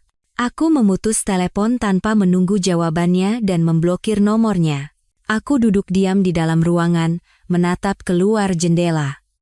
Hubunganku dengan keluarga itu secara resmi telah putus. Jika masih ada sisa rasa kasihan, semuanya telah menjadi abu dan lenyap bersama satu panggilan telepon tadi. Setelah telepon dengan Ibu Sumarni berakhir, aku melempar ponselku ke samping. Kesunyian di villa ini tiba-tiba terasa menakutkan. Aku tahu aku baru saja memutuskan tali terakhir yang, meski secara paksa, masih mengikatku dengan keluarga itu. Dan aku juga tahu bahwa Bima Prakoso yang terpojok tidak akan hanya menggunakan air mata ibunya sebagai senjata. Ia adalah orang yang nekat, orang yang bisa melakukan apa saja saat kehilangan segalanya. Aku menutup tirai jendela. Aku tidak menyalakan lampu ruang keluarga, hanya lampu meja kecil di ruang kerja. Saat sedang mempersiapkan materi untuk rapat dengan Pak Wardoyo, menelaah kembali anggaran dasar Nusantara Jaya Group, terdengar suara pecahan kaca yang tajam dari arah gerbang depan. Jantungku serasa jatuh.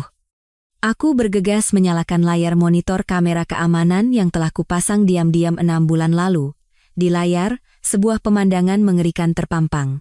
4 atau 5 pria bertato dengan wajah sangar berdiri di depan gerbang rumahku. Pria bertubuh besar dengan bekas luka panjang di wajahnya yang sepertinya adalah pemimpin mereka adalah Marco, seorang preman terkenal yang pernah sekilas kulihat bersama Bima saat melakukan beberapa transaksi gelap. Mereka membawa kaleng cat merah dan menyiramkannya ke gerbang putih dan dinding pagar. Cat merah itu mengalir seperti darah. Salah satu dari mereka menyemprotkan tulisan acak-acakan di dinding. Perempuan jalang, mati kau. Tanganku yang memegang mouse gemetar.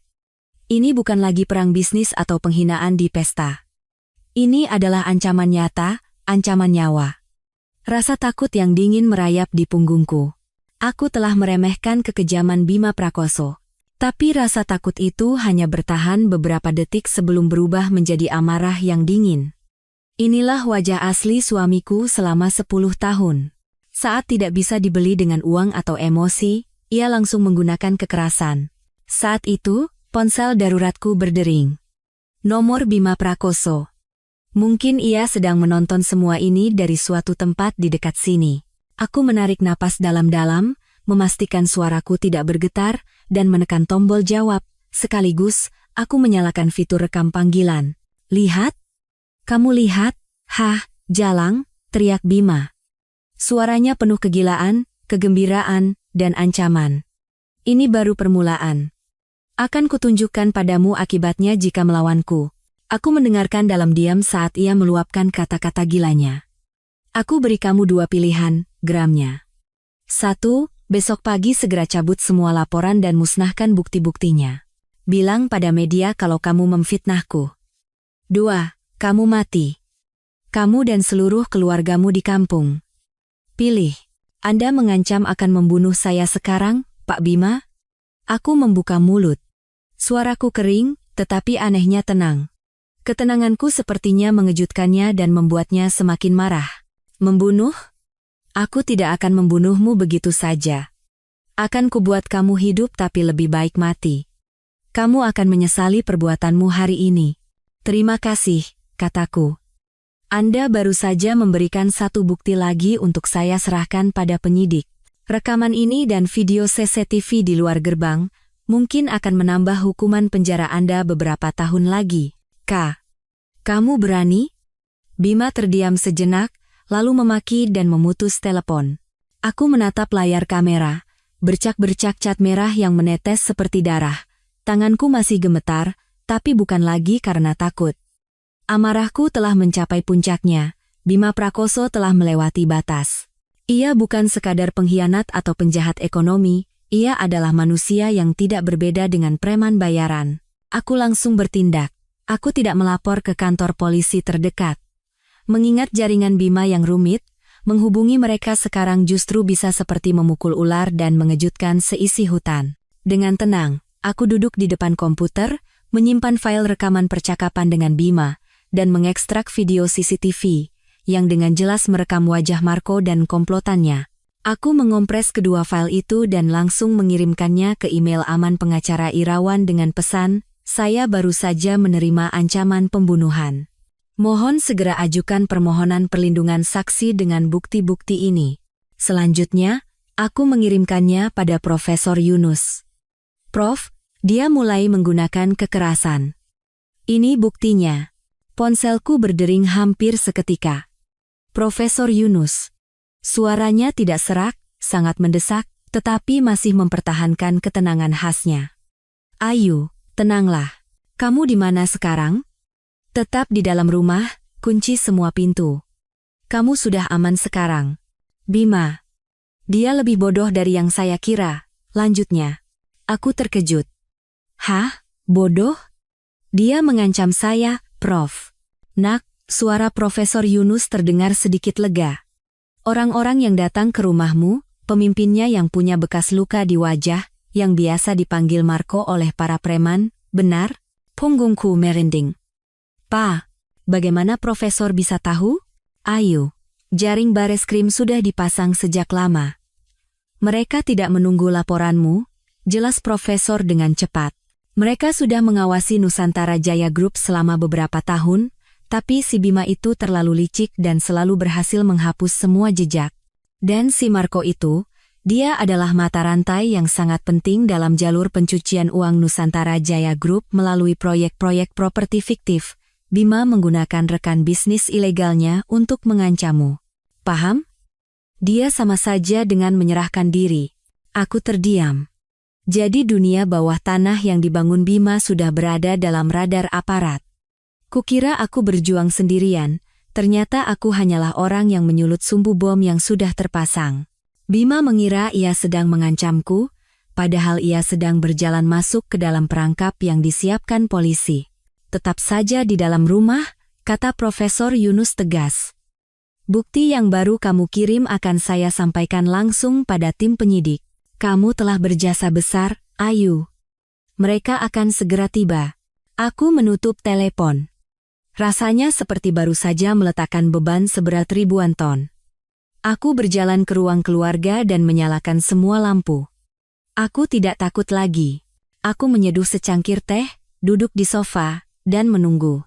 Tidak sampai 1 jam, terdengar suara sirene dari kejauhan. Bukan sirene biasa, melainkan sirene kendaraan khusus. Kulihat keluar jendela, bukan mobil patroli polisi biasa, melainkan beberapa mobil dinas berwarna gelap. Puluhan anggota Brimob dan polisi berpakaian preman dengan cepat memblokir jalan. Terlihat Marco dan komplotannya yang sedang bersulang di sebuah warung di dekat situ digiring dengan tangan terborgol. Wajah mereka pucat pasi, tidak mengerti apa yang terjadi. Dan mobil terakhir yang kukenali sedan mewah Bima juga dihentikan. Mungkin ia datang untuk memeriksa hasil kerjanya. 2 polisi berpakaian preman mendekat dan mengetuk kaca jendela. Aku tidak mendengar apa yang mereka katakan, tetapi aku melihat Bima turun dari mobil. Wajahnya berubah dari marah menjadi kelabu seperti abu saat melihat Marco yang terborgol. Aku melihatnya dari lantai 2. Pria yang pernah menjadi suamiku, pria yang mengancam akan melenyapkanku. Kini digiring oleh 2 petugas, tampak kuyu dan menyedihkan, masuk ke dalam mobil. Jaring terakhir telah ditebarkan. Setelah malam yang menentukan itu, berita meledak seperti banjir bandang. Media tidak lagi membahasnya di halaman ekonomi, tetapi di halaman sosial dan hukum. Direktur Utama Nusantara Jaya Group, Bima Prakoso, ditangkap darurat atas dugaan keterlibatan dengan organisasi kejahatan dan ancaman pembunuhan terhadap istri. Kini ceritanya memiliki semua elemen tragedi, cinta, pengkhianatan, uang, penggelapan, dan premanisme. Aku berubah dari seorang istri terbuang menjadi pusat simpati, dan Bima menjadi penjahat yang paling terkutuk. Tetapi domino tidak berhenti pada Bima. Yang pertama jatuh adalah ayah Riana. Setelah Bima ditangkap dan Marco mengakui semua jalur pencucian uang, proyek-proyek fiktif yang digunakan Bima untuk menggelapkan dana Nusantara Jaya terungkap semua. Dan orang yang menyetujui proyek-proyek itu tidak lain adalah sang pejabat kecil di bagian perencanaan. Ia langsung dinonaktifkan dari jabatannya dengan alasan untuk mempermudah penyelidikan. Perisai kokoh Riana hancur berkeping-keping dalam semalam. Dan tragedi menimpa dirinya sendiri.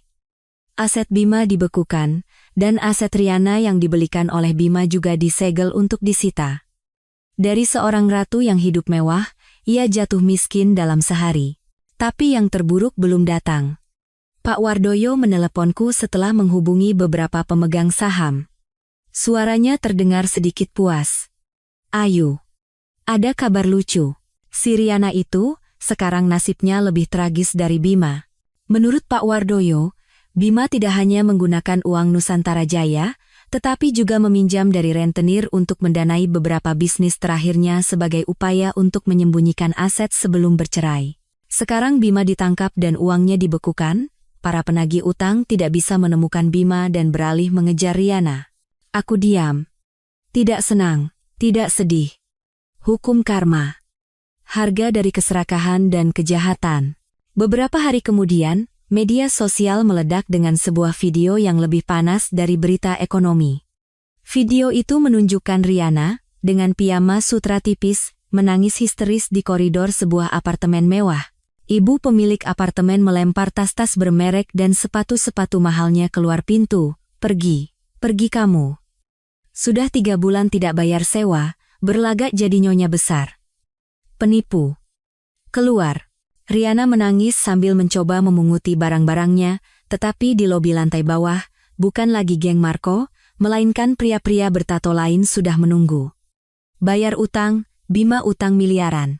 Di mana dia? Kamu simpanannya, kan? Kamu yang bayar. Riana ketakutan dan berbalik untuk lari. Saat itulah, seorang wartawan yang muncul entah dari mana menyorongkan kamera ke wajahnya. Mbak Riana, benarkah Anda yang diperkenalkan sebagai istri oleh Pak Bima di pesta? Bagaimana perasaan Anda saat ini? Tapi ia tidak bisa menjawab. Karena satu kalimat yang diteriakkan oleh salah satu penghuni, yang menonton menjadi judul utama semua berita keesokan harinya. Nyonya besar apaan? Katanya istri sahnya saja tidak pantas menyemir sepatunya? Lihat sekarang penampilanmu. Kamu bahkan tidak punya sepatu untuk dipakai. Video itu berakhir dengan Riana yang terjatuh, lalu berlari tanpa alas kaki di jalanan, dengan rambut acak-acakan, menghilang dengan tragis. Aku mematikan tablet. Kata-kata tidak pantas menyemir sepatu. Pada akhirnya, kata-kata itu kembali pada hidupnya sendiri. Ia telah menulis takdir tragisnya sendiri. Kejatuhan Bima dan Riana mengguncang opini publik, tetapi bagi Nusantara Jaya Group, itu adalah gempa bumi besar. Saham anjlok selama 3 hari berturut-turut, dan nilai perusahaan menguap lebih dari 70%. Bank serentak menagih pinjaman, mitra membatalkan kontrak, dan ribuan karyawan terancam di PHK. Kami tidak bisa menunda sedetik pun. Begitu pengumuman resmi bahwa Bima ditahan keluar, Pak Wardoyo meneleponku. Ayu, besok jam 10 pagi, rapat umum pemegang saham luar biasa. Kita harus segera melakukannya. Meskipun Bima ditahan, pengacaranya dan kroni-kroninya di Dewan Direksi pasti akan hadir. Ini adalah pertarungan terakhir untuk menyelamatkan Nusantara Jaya. Malam itu aku tidak tidur. Bukan lagi bukti penggelapan, melainkan anggaran dasar perusahaan yang kubaca kata per kata dengan teliti. Aku tidak datang hanya sebagai istri korban. Aku, Ayu Lestari, masih memiliki saham yang cukup signifikan, saham warisan ayah yang coba dirampas Bima tetapi belum sempat dialihkan sepenuhnya secara hukum. Aku akan datang sebagai pemegang saham pendiri, pukul 10 pagi, di ruang rapat terbesar Nusantara Jaya Group, tempat yang beberapa hari lalu digunakan untuk merencanakan pesta ulang tahun ke-20 yang megah. Hari ini, udaranya tegang seperti senar gitar. Di satu sisi, duduk aku, Pak Wardoyo, dan beberapa pemegang saham lama yang tampak tua dan lelah, tetapi dengan tatapan mata penuh tekad. Di seberang, duduk pengacara licik Bima dan 3 anggota Dewan Direksi yang menjadi tangan kanan Bima dalam transaksi kotornya. Pengacara Bima berdiri lebih dulu. Suaranya angkuh. Para pemegang saham sekalian, saya menyatakan rapat ini sepenuhnya ilegal. Klien saya, Bapak Bima Prakoso, masih merupakan direktur utama yang sah dari grup ini. Beliau sedang difitnah, dan semuanya belum diputuskan oleh pengadilan. Tindakan Anda ini melanggar hukum. Pak Wardoyo memukul meja dan berdiri. Suaranya menggelegar melebihi suara pengacara itu. Omong kosong. Direktur utama ditahan karena penggelapan, pencucian uang, keterlibatan dengan preman, dan ancaman pembunuhan terhadap istrinya. Kapitalisasi pasar Nusantara Jaya anjlok 70% dalam 3 hari. Ribuan karyawan terancam jadi pengangguran, dan kamu mau kami diam saja sementara kamu dan si Bima itu menenggelamkan kapal ini? Suasana ruang rapat memanas. Pengacara itu pucat, dan semua mata tertuju padaku. Saatnya aku maju. Aku berdiri dengan tenang dan berjalan ke podium. Kutatap lurus pengacara itu dan mereka yang masih ingin bergantung pada Bima. Para pemegang saham sekalian, suaraku jernih dan jelas. Saya Ayu Lestari. Saya bukan hanya istri dari Bapak Bima Prakoso, tetapi saya juga putri dari almarhum Bapak Wibisono, yang bersama Bapak Wardoyo di sini, mendirikan Nusantara Jaya Group dari nol. Ruang rapat bergemuruh. Banyak yang tidak tahu fakta ini. Mereka hanya mengenalku sebagai istri Bima. Apa yang dikatakan pengacara Bapak Bima Prakoso benar, lanjutku. Secara hukum, pengadilan belum memberikan putusan akhir. Tetapi, menurut anggaran dasar perusahaan, kita, para pemegang saham, adalah pemilik sejati Nusantara Jaya, dan kita punya hak penuh untuk melindungi aset kita. Aku mengangkat sebuah map. Menurut anggaran dasar perusahaan, Pasal 28 ayat 3, rapat umum pemegang saham memiliki wewenang untuk memberhentikan darurat anggota Dewan Direksi, termasuk Direktur Utama, jika tindakannya telah menyebabkan kerugian yang serius dan tidak dapat dipulihkan terhadap nama baik, kredit, dan aset grup. Kutatap mata mereka satu persatu. Penahanan Bapak Bima Prakoso, anjloknya harga saham, pembatalan kontrak oleh mitra, apakah ini bukan kerugian yang serius? Tidak ada yang berani menjawab. Oleh karena itu, kataku tegas, saya, sebagai pemegang saham pendiri, bersama dengan kelompok pemegang saham yang diwakili oleh Bapak Wardoyo, secara resmi mengusulkan pemberhentian darurat Bapak Bima Prakoso dari jabatannya sebagai Direktur Utama dan semua posisi terkait di dalam Nusantara Jaya Group. Pemungutan suara berlangsung cepat. Kubu Bima, yang tahu mereka tidak bisa menang, memilih abstain atau menunduk. Hasilnya diumumkan.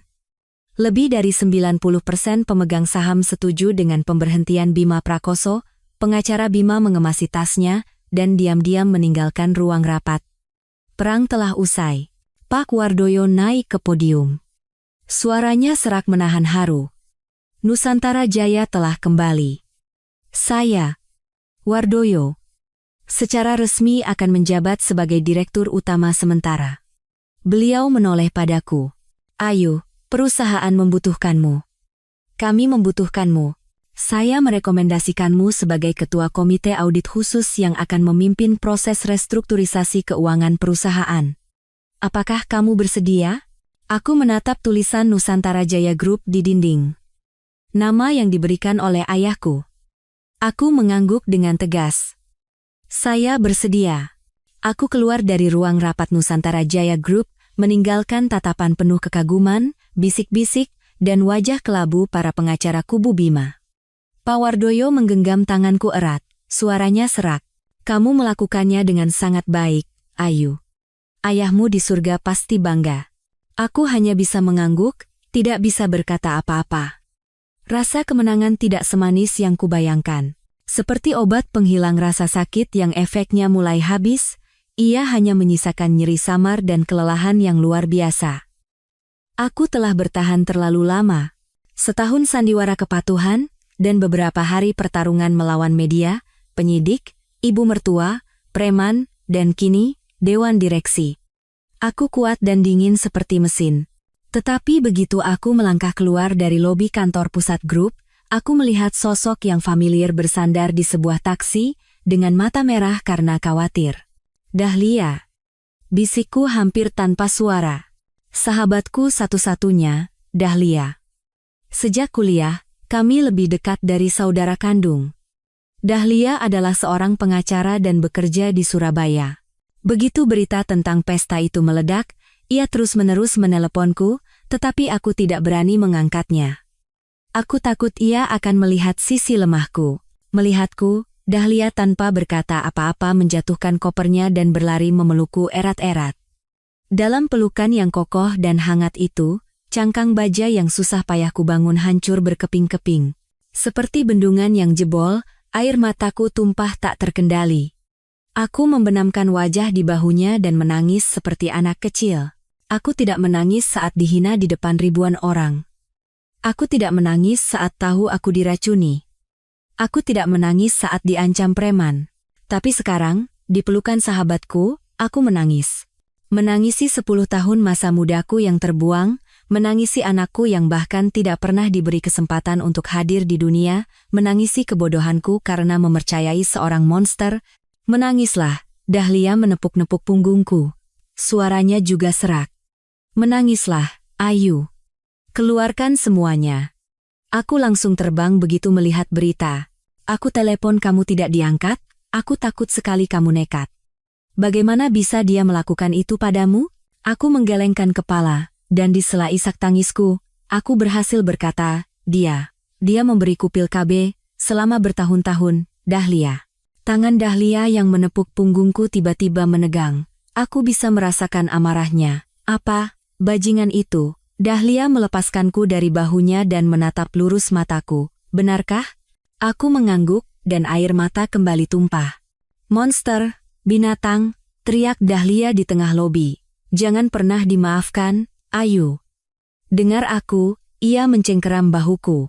Kamu sudah melakukan hal yang benar. Sangat benar.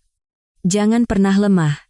Kalau kamu lemah sekarang, itu sama saja dengan mengkhianati dirimu sendiri. Mengerti? Aku mengangguk. Manusia seperti itu tidak bisa diajak bicara dengan perasaan. Dahlia menyeka air mataku. Menangislah sepuasnya hari ini. Dan mulai besok, kamu harus lebih kejam. Kamu tidak hanya akan bercerai, kamu akan menjebloskan bajingan itu ke penjara. Racun harus dicabut sampai ke akarnya, jangan dibiarkan hidup untuk menyakiti orang lain. Kata-kata Dahlia yang tegas dan dingin seperti vonis hakim menarikku dari kelemahan. Benar. Aku tidak boleh hancur. Dengan adanya Dahlia di sisiku, aku seolah mendapat kekuatan. Ia bukan hanya teman untuk bersandar, tetapi juga seorang pengacara yang kompeten. Spesialisasinya adalah hukum perdata, tetapi ketajamannya akan sangat membantu Pak Irawan, pengacara ekonomiku. Beberapa hari berikutnya, aku tidak lagi tinggal di villa yang dingin itu. Dahlia membawaku ke sebuah apartemen servis mewah dengan keamanan ketat. Kami mengubah ruang tamunya menjadi kantor hukum kecil, penuh dengan dokumen dan bukti. Aku, Dahlia, dan Pak Irawan bekerja hampir 24 jam sehari. Kami memiliki 2 medan perang. 1. Gugatan ceraiku. 2. Kasus pidana Bima di mana aku adalah korban dan saksi kunci. Tujuan kami adalah menggabungkan kedua kasus itu karena keduanya sangat berkaitan. Bu Ayu, tetap tenang, kata Pak Irawan dalam sebuah rapat. Pihak Bima pasti akan mencoba memisahkan kedua kasus ini. Kasus ekonomi sebagai sengketa internal perusahaan, dan perceraian ibu sebagai konflik emosional biasa. Jika terpisah, semuanya akan menjadi sangat rumit. Aku mengangguk, saya tahu. Tapi ia menggelapkan aset untuk persiapan cerai, dan meracuni saya untuk membenarkan alasan cerainya. Kedua kasus itu adalah 1. Tepat, Zambung Dahlia. Kita harus membuktikan keterkaitan itu. Pak Irawan, Anda urus sisi keuangannya. Kekerasan dalam rumah tangga, peracunan, dan pelanggaran hukum perkawinan, biar saya yang tangani. Sikap profesional dan dingin mereka berdua membuatku tenang. Dengan aku, sang magister keuangan, yang secara pribadi memetakan semua alur dana Bima, dan kini bersama 2 pengacara tajam ini, aku yakin Bima tidak akan punya jalan keluar. Seperti yang diduga, pihak Bima mulai bergerak. Karena tidak bisa lagi mengancamku dengan kekerasan, mereka beralih ke jalur diplomasi. Seminggu sebelum sidang pertama, Pak Irawan meneleponku. Suaranya terdengar sedikit sinis. Bu Ayu, pengacara Bima Prakoso baru saja menelepon. Apa katanya? Tanyaku sambil masih membolak-balik dokumen. Menawarkan negosiasi. Aku mencibir. Negosiasi? Di saat seperti ini? Tawarannya sangat menarik, tekan Pak Irawan. Katanya, Bima Prakoso sangat menyesali semua yang terjadi. Ia setuju untuk bercerai secara damai, dan untuk harta, ia akan memberikan separuh dari semua sisa harta bersama, termasuk saham Nusantara Jaya Group, pada Bu Ayu, tanpa perdebatan. Aku berhenti. Separuh harta, jumlah yang sangat besar, godaan yang bisa membuat wanita manapun goyah. Sebagai gantinya, suara Pak Irawan menjadi serius, hanya ada satu syarat. Bu Ayu harus mencabut semua tuntutan pidana terkait ekonomi, dan bersaksi di pengadilan bahwa bukti-bukti yang ibu tunjukkan di pesta adalah kesalahpahaman akibat cemburu. Dan yang terpenting, tidak pernah menyinggung soal pil itu. Aku terdiam. Skenarionya tergambar jelas. Aku akan menjadi wanita yang sangat kaya dan hidup mewah. Dan Bima akan lolos dari jerat pidana, mungkin hanya mendapat sanksi internal, kehilangan Nusantara Jaya, tetapi tetap bebas dengan uang haram yang sudah ia pindahkan ke luar negeri. Ia masih berpikir aku bisa dibeli dengan uang. Ia masih tidak mengerti bahwa utangnya padaku bukanlah uang. Pak Irawan, aku membuka mulut, suaraku dingin dan tegas. Tolong sampaikan pada mereka. Pertama, perceraian. Saya tidak akan pernah bercerai secara damai. Saya menuntut pengadilan memvonisnya berdasarkan kesalahannya. Kedua, harta. Saya akan mengambil semua yang memang menjadi hak saya, ditambah ganti rugi atas kerugian fisik dan mental yang ia sebabkan. Saya tidak butuh pemberiannya. Aku menarik napas, dan yang terakhir, yang terpenting. Katakan pada mereka, yang saya inginkan bukan uang receh itu, melainkan keadilan. Sampai jumpa di pengadilan. Hari sidang perceraianku tiba, langit anehnya mendung. Aku tidak memilih gaun mewah atau pakaian usang. Aku mengenakan setelan celana hitam yang pas di badan, rambutku disanggul rapi, dan riasan wajahku ringan tetapi tajam. Aku melihat wanita asing di cermin. Wajahnya adalah aku, tetapi matanya tidak lagi memancarkan kepatuhan atau rasa sakit. Hanya ada tekad yang dingin dan keras seperti baja yang ditempa api.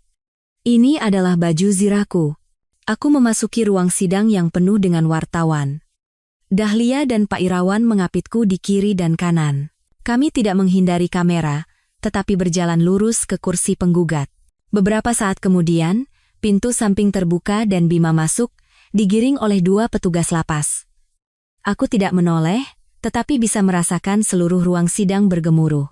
Terdengar suara rana kamera yang tak henti-hentinya. Aku terpaksa melirik sekilas. Aku tidak mengenalinya. Pria itu bukan Bima Prakoso, direktur utama yang gagah dan angkuh yang kukenal. Ia orang yang sama sekali berbeda. Badannya kurus kering, rambutnya memutih dan acak-acakan, matanya cekung, baju tahanan yang longgar tampak melambai di tubuhnya yang ringkih. Melihatku, matanya berkilat benci, lalu berubah menjadi takut dan bingung. Ia langsung menunduk dalam-dalam, tidak berani menatapku lurus. Sidang dimulai. Pak Irawan menyatakan tuntutan ceraiku berdasarkan 3 alasan utama, perselingkuhan, kekerasan dalam rumah tangga berupa tindakan peracunan dengan pil kontrasepsi, dan upaya sengaja menyembunyikan serta merusak harta bersama. Di seberang, pengacara licik Bima yang mencoba bernegosiasi dengan kami memulai sanggahannya. Ia tahu fakta perselingkuhan sudah terlalu jelas untuk disangkal, tetapi ia fokus untuk membalikan keadaan. Yang mulia hakim, kata pengacara itu dengan suara dramatis. Kami menolak semua tuduhan dari pihak penggugat. Klien saya, Bapak Bima Prakoso, justru adalah korban dalam kasus ini. Seluruh ruang sidang bergemuruh. Kami punya bukti bahwa Ibu Ayu Lestari telah merencanakan konspirasi untuk merebut aset sejak lama, ia menunjukku. Ia berakting sebagai istri yang teraniaya dan patuh, sementara diam-diam bersekongkol dengan kekuatan internal perusahaan yang tidak puas, secara spesifik Bapak Wardoyo, untuk melakukan kudeta. Ia mengangkat sebuah map, dan mengenai bukti-bukti ekonomi yang ia keluarkan, kami memohon majelis hakim untuk tidak menerima bukti-bukti ini. Karena bukti-bukti tersebut didapatkan secara ilegal. Ia memanfaatkan kepercayaan suaminya untuk menyusup secara ilegal ke komputer pribadi dan memasang alat sadap. Ini adalah tindakan pidana serius. Tujuan akhirnya adalah menjebak suaminya ke penjara dan menguasai Nusantara Jaya Group sendirian. Ia berorasi seolah akulah penjahatnya. Aku merapatkan tangan, duduk tenang tanpa ekspresi. Taktik ini sudah kami duga. Mereka mencoba mengubahku dari korban menjadi pelaku. Dahlia berbisik padaku, tenang. Semakin banyak dia bicara, semakin jelas dia tidak punya apa-apa untuk dibicarakan. Aku mengangguk. Kulirik Bima, ia masih menunduk, tetapi bahunya bergetar. Sepertinya drama ini juga tidak ia duga. Pengacaranya sedang berusaha menyelamatkan keadaan dengan menyerangku. Yang mulia, pengacara itu mengakhiri. Kami memohon agar gugatan cerai dari Ibu Ayu Lestari ditolak, dan sebaliknya kami akan menuntutnya kembali atas tuduhan fitnah dan pencemaran nama baik. Sebelum ia selesai, Pak Irawan berdiri dengan tenang. Maaf memotong, rekan pengacara, kata Pak Irawan dengan suara lembut tetapi berbobot. Tetapi apa yang baru saja Anda nyatakan bukan hanya spekulasi, melainkan fitnah dan rekayasa yang nyata. Izinkan kami membuktikan pada Yang Mulia, siapa korban sebenarnya dan siapa dalang sebenarnya. Seluruh ruang sidang menahan napas, memperhatikan Pak Irawan. Pengacara Bima duduk dengan gusar, tetapi wajahnya tegang. Pak Irawan, tanpa tergesa-gesa, menunduk hormat pada majelis hakim, Yang Mulia. Pertama, izinkan saya membantah tuduhan pihak tergugat bahwa klien saya memperoleh bukti secara ilegal. Ia menatap pengacara lawan. Saya ingin bertanya pada rekan pengacara. Ibu Ayu Lestari, sebagai istri sah, tinggal dalam satu rumah dan memiliki aset bersama. Apakah penemuannya atas dokumen-dokumen keuangan suaminya yang kemudian terbukti sebagai dokumen ilegal bisa disebut penyusupan ilegal? Ia tidak menyadap, ia tidak memasang kamera. Ia hanya menemukan kebenaran di rumahnya sendiri. Itu namanya kesadaran untuk melaporkan kejahatan, rekan pengacara. Pengacara lawan terdiam. Kedua, lanjut Pak Irawan, pihak tergugat menuduh klien saya ingin merebut grup, ini lebih tidak masuk akal. Izinkan kami menyajikan bukti tak terbantahkan yang akan membuktikan sebaliknya.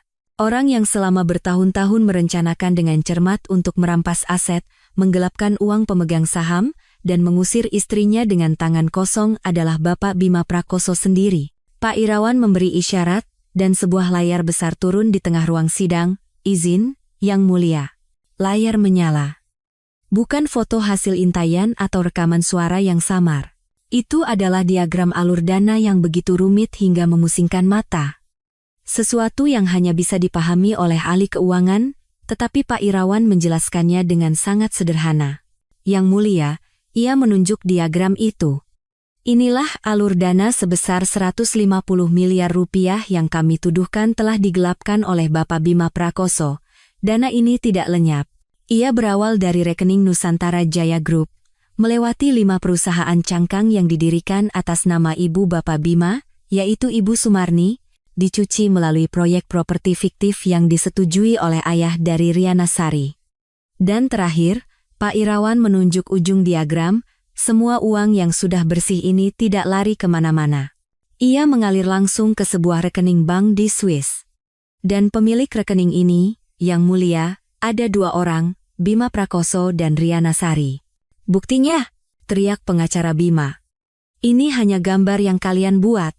Pak Irawan tersenyum dingin. Tentu kami punya bukti. Tolong tampilkan lampirannya. Layar berganti. Sebuah salinan rekening koran terperinci dari Bank Swiss dengan stempel merah yang dikeluarkan atas permintaan Bareskrim Polri melalui kerjasama Yudisial Internasional. Semua angkanya cocok sempurna dengan diagram alur dana. Tidak. Bima mulai bergumam. Wajahnya sepucat kertas. Ia tidak percaya bagaimana kami bisa mendapatkannya. Inilah, kata Pak Irawan, bukti tak terbantahkan dari konspirasi terencana untuk merampas aset pemegang saham dan harta bersama dalam pernikahan. Pak Irawan menatap lurus ke arah Bima dan berkata dengan tegas, Bapak Bima Prakoso, apakah Anda masih ingin mengatakan bahwa istri Anda memfitnah dan ingin merebut aset Anda? Pengacara Bima bungkam. Dan Bima, ia menatap nanar rekening koran di layar, lalu tiba-tiba memegangi kepalanya dan mulai gemetar. Ia terengah-engah, menggumamkan kata-kata tak berarti. Tidak mungkin. Bagaimana? Bagaimana kalian tahu? Terdakwa. Hakim mengetukkan palunya dengan keras. Harap tenang. Tapi Bima tidak lagi mendengar apa-apa.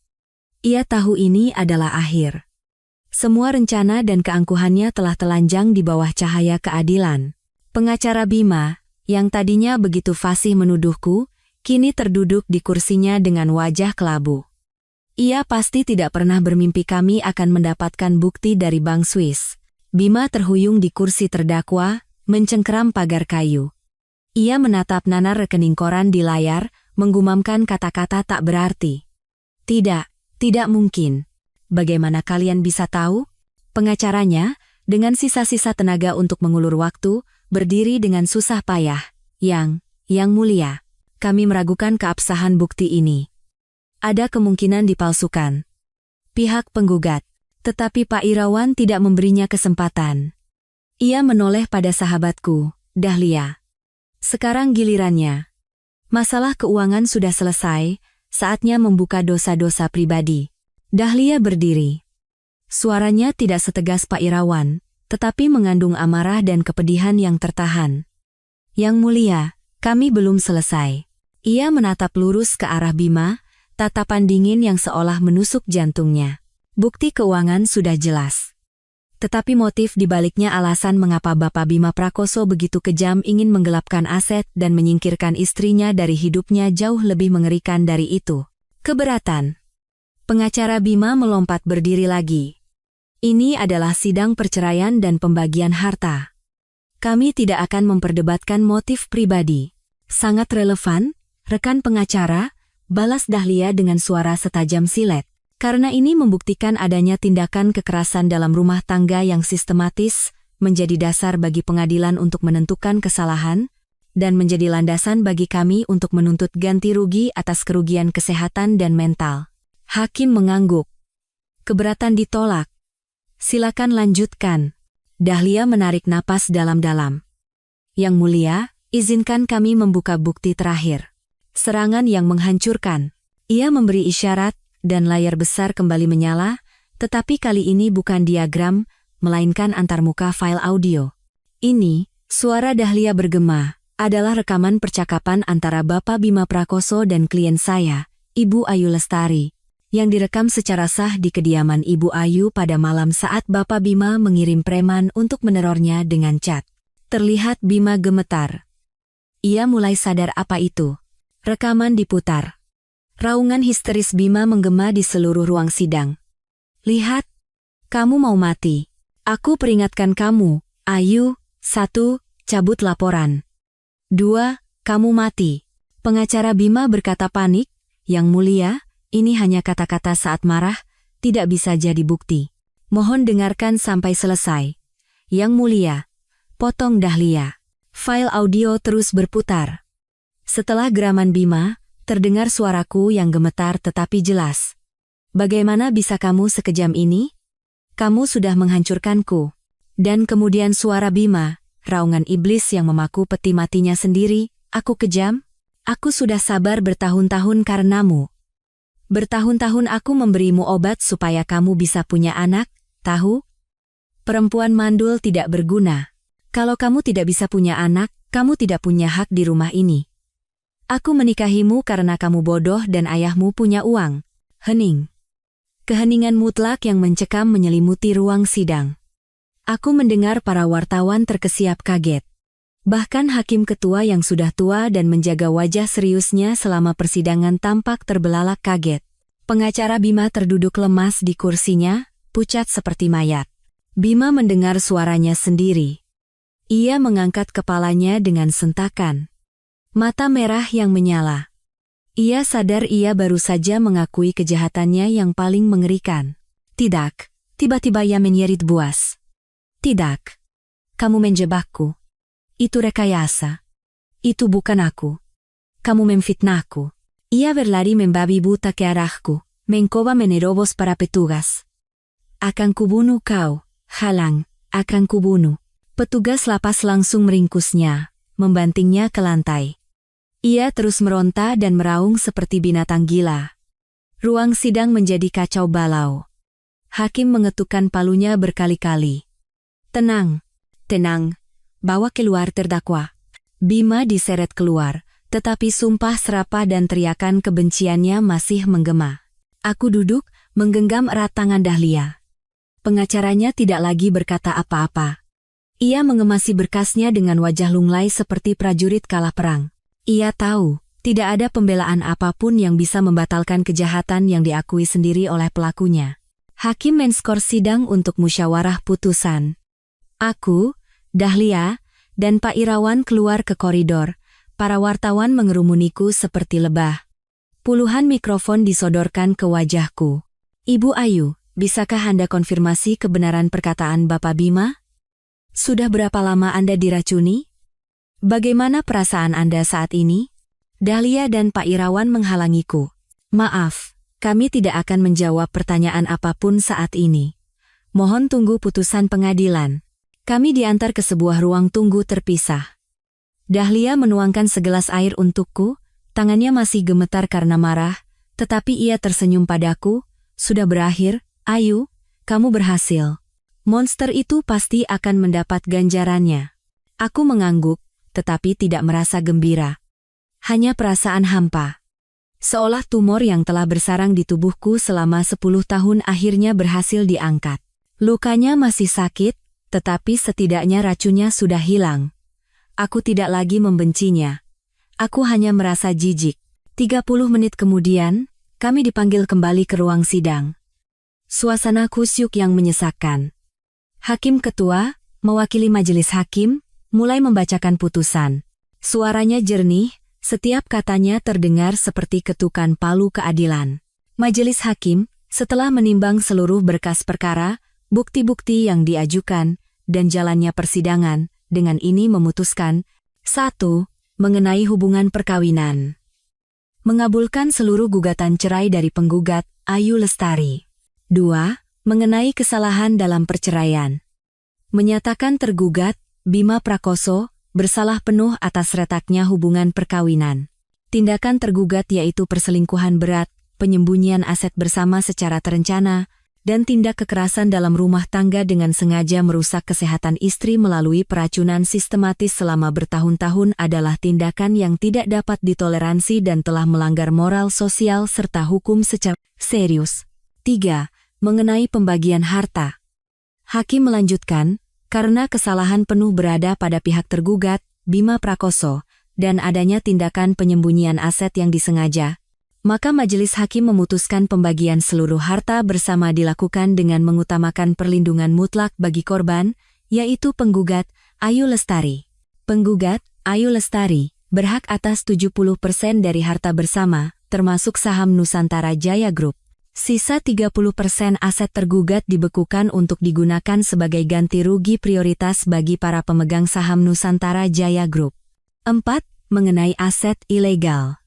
Seluruh aset atas nama Riana Sari senilai 150 miliar rupiah beserta properti dan kendaraan dinyatakan sebagai hasil kejahatan dari penggelapan dana Nusantara Jaya Group.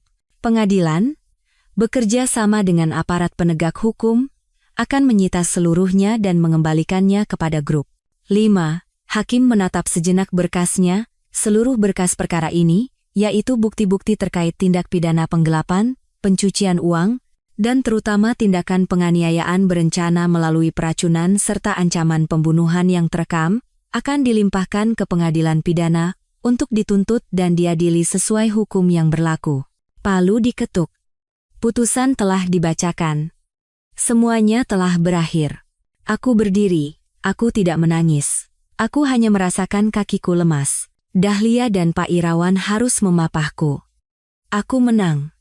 Menang telak. Aku keluar dari pengadilan. Berbeda dengan pagi yang mendung, di luar matahari telah bersinar. Cahayanya menyilaukan, tetapi hangat. Aku menarik napas dalam-dalam. Napas kebebasan pertama setelah 10 tahun di neraka. Putusan ceraiku meledak seperti bom di semua media. Belum pernah ada kasus perceraian seorang pengusaha yang memiliki cerita setragis dan semarah ini. Frasa meracuni istri dengan pil KB menjadi tajuk berita terpanas selama berminggu-minggu, memicu kemarahan publik. 3 bulan kemudian, sidang pidana Bima digelar. Aku tidak datang. Aku tidak ingin melihat wajahnya sedetik pun lagi. Pak Irawan dan Dahlia mewakiliku di pengadilan sebagai korban. Di hadapan bukti-bukti yang tak terbantahkan rekening koran Bank Swiss, kesaksian Marco yang setuju bekerja sama untuk keringanan hukuman, dan terutama, rekaman pengakuannya Bima tidak bisa lagi mengelak. Hasilnya, ia divonis 12 tahun penjara atas dakwaan penggelapan, pencucian uang, dan penganiayaan berencana terhadap keluarga dengan metode yang kejam, sebuah pasal pemberat, 12 tahun. Masa muda gemilangnya secara resmi terkubur di balik 4 dinding batu. Kata Dahlia, saat mendengar vonis, Bima tidak lagi meraung-raung. Ia hanya berdiri diam, lalu mulai menangis terseduh-seduh seperti anak kecil. Ibu Sumarni yang hadir di sana langsung pingsan dan dilarikan dengan ambulans. Aku mendengar kabar itu, tetapi tidak ada riak di hatiku. Itu adalah harga yang harus mereka bayar. Hukum karma tidak bisa dihindari siapapun.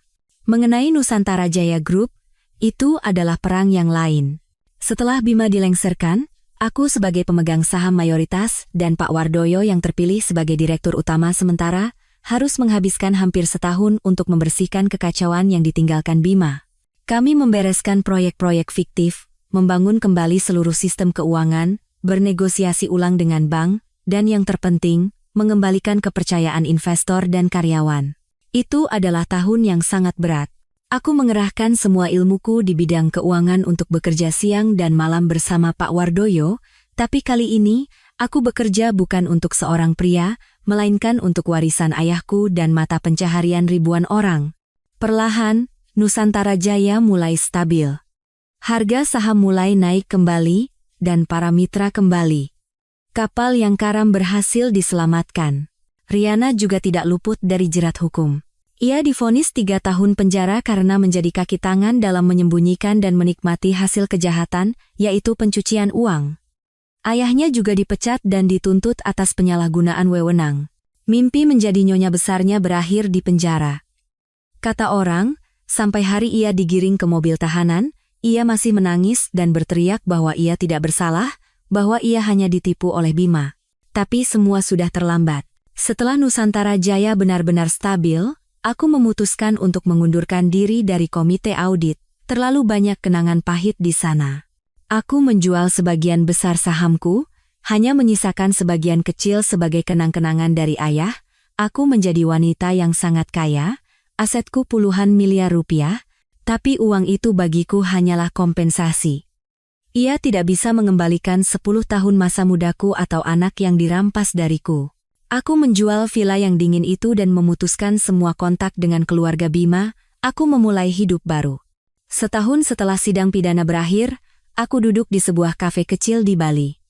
Bukan kafe mewah, melainkan sebuah kafe buku yang tersembunyi di gang kecil yang menghadap ke lembah penuh bunga. Aku tidak memilih untuk tinggal di luar negeri atau hidup glamor. Aku membeli sebuah apartemen kecil yang tenang di kota, dan sering datang ke Bali yang udaranya bersih untuk menenangkan jiwa. Hidupku kini sangat sederhana. Aku bukan lagi istri siapapun, bukan lagi wanita perkasa di dunia bisnis. Aku hanyalah Ayu. Dengan uangku, aku mendirikan sebuah dana investasi kecil. Dana yang sangat pribadi. Bukan untuk properti atau saham, melainkan untuk perusahaan rintisan di bidang pendidikan dan teknologi ramah lingkungan, terutama yang dipimpin oleh perempuan. Bukan untuk keuntungan, aku hanya ingin melihat mimpi-mimpi indah yang tidak dibangun di atas tipu daya dan pengkhianatan bisa bertunas. Saat sedang membaca buku, pemilik kafe membawakan sepucuk surat. Dari kantor pos lembaga pemasyarakatan, Mbak, katanya pelan. Tanganku yang menerima surat itu tidak bergetar sedikit pun. Tulisan tangan yang canggung dan familiar di amplop itu adalah tulisan Bima. Aku tidak pernah mendengar kabarnya selama setahun. Dengan tenang, aku membuka surat itu. Surat panjang yang ditulis di beberapa lembar kertas folio. Ia menulis banyak hal. Ia bilang ia menyesal. Di dalam penjara, ia baru sadar betapa salahnya dirinya. Ia bilang ia buta karena uang dan wanita itu. Ia mengenang masa-masa awal kami merintis usaha dari sebuah ruko sempit, dan menulis bahwa saat-saat itulah hari-hari paling bahagia dalam hidupnya. Ia bercerita bahwa Ibu Sumarni, karena shock, terkena stroke ringan dan kini hidup miskin di kampung, diabaikan oleh kerabat. Ia memohon, demi kenangan 10 tahun, agar aku sesekali mengirimkan sedikit uang untuk biaya berobat ibunya, dan di akhir, ia memohon pengampunan. Ia menulis, setelah bebas 12 tahun lagi, Ia ingin menemuiku hanya untuk mengucapkan satu kata maaf. Aku membaca surat itu dari awal hingga akhir, tidak melewatkan satu kata pun. Hatiku setenang danau di musim gugur. Tidak ada kebencian, tidak ada kepuasan, bahkan tidak ada rasa kasihan. Ia masih sama. Masih menyalahkan keadaan dan orang lain, masih mencoba memanipulasiku dengan menggunakan sentimen dan penderitaan ibunya. Sifatnya tidak berubah sama sekali. Aku melipat surat itu dengan hati-hati. Di kafe itu, karena cuaca malam Bali yang sejuk, ada sebuah perapian kecil yang apinya berderak. Aku berjalan ke dekat perapian. Kutatap surat di tanganku untuk waktu yang lama. 10 tahun nerakaku, 12 tahun penjaranya. Itu adalah hukum karma, keadilan hidup. Aku tidak merobek surat itu. Aku hanya dengan tenang melemparkannya ke dalam api. Aku melihat api orain menjilat ujung kertas, tulisannya mengerut, menghitam, dan akhirnya menjadi abu. Pengampunan. Itu tidak lagi penting. Pengampunan tidak berarti melupakan atau memberinya kesempatan. Pengampunan hanya berarti aku tidak ingin lagi ada bayangannya baik dalam bentuk benci maupun kasihan di duniaku. Aku berbalik dari api dan kembali ke tempat dudukku. Teh krisanku masih hangat. Kusesap seteguk. Aroma wanginya menyebar. Aku memandang keluar jendela. Bunga-bunga di lembah tampak mekar cemerlang di bawah cahaya senja. Langit di luar sana begitu luas, dan aku baru saja mulai belajar terbang.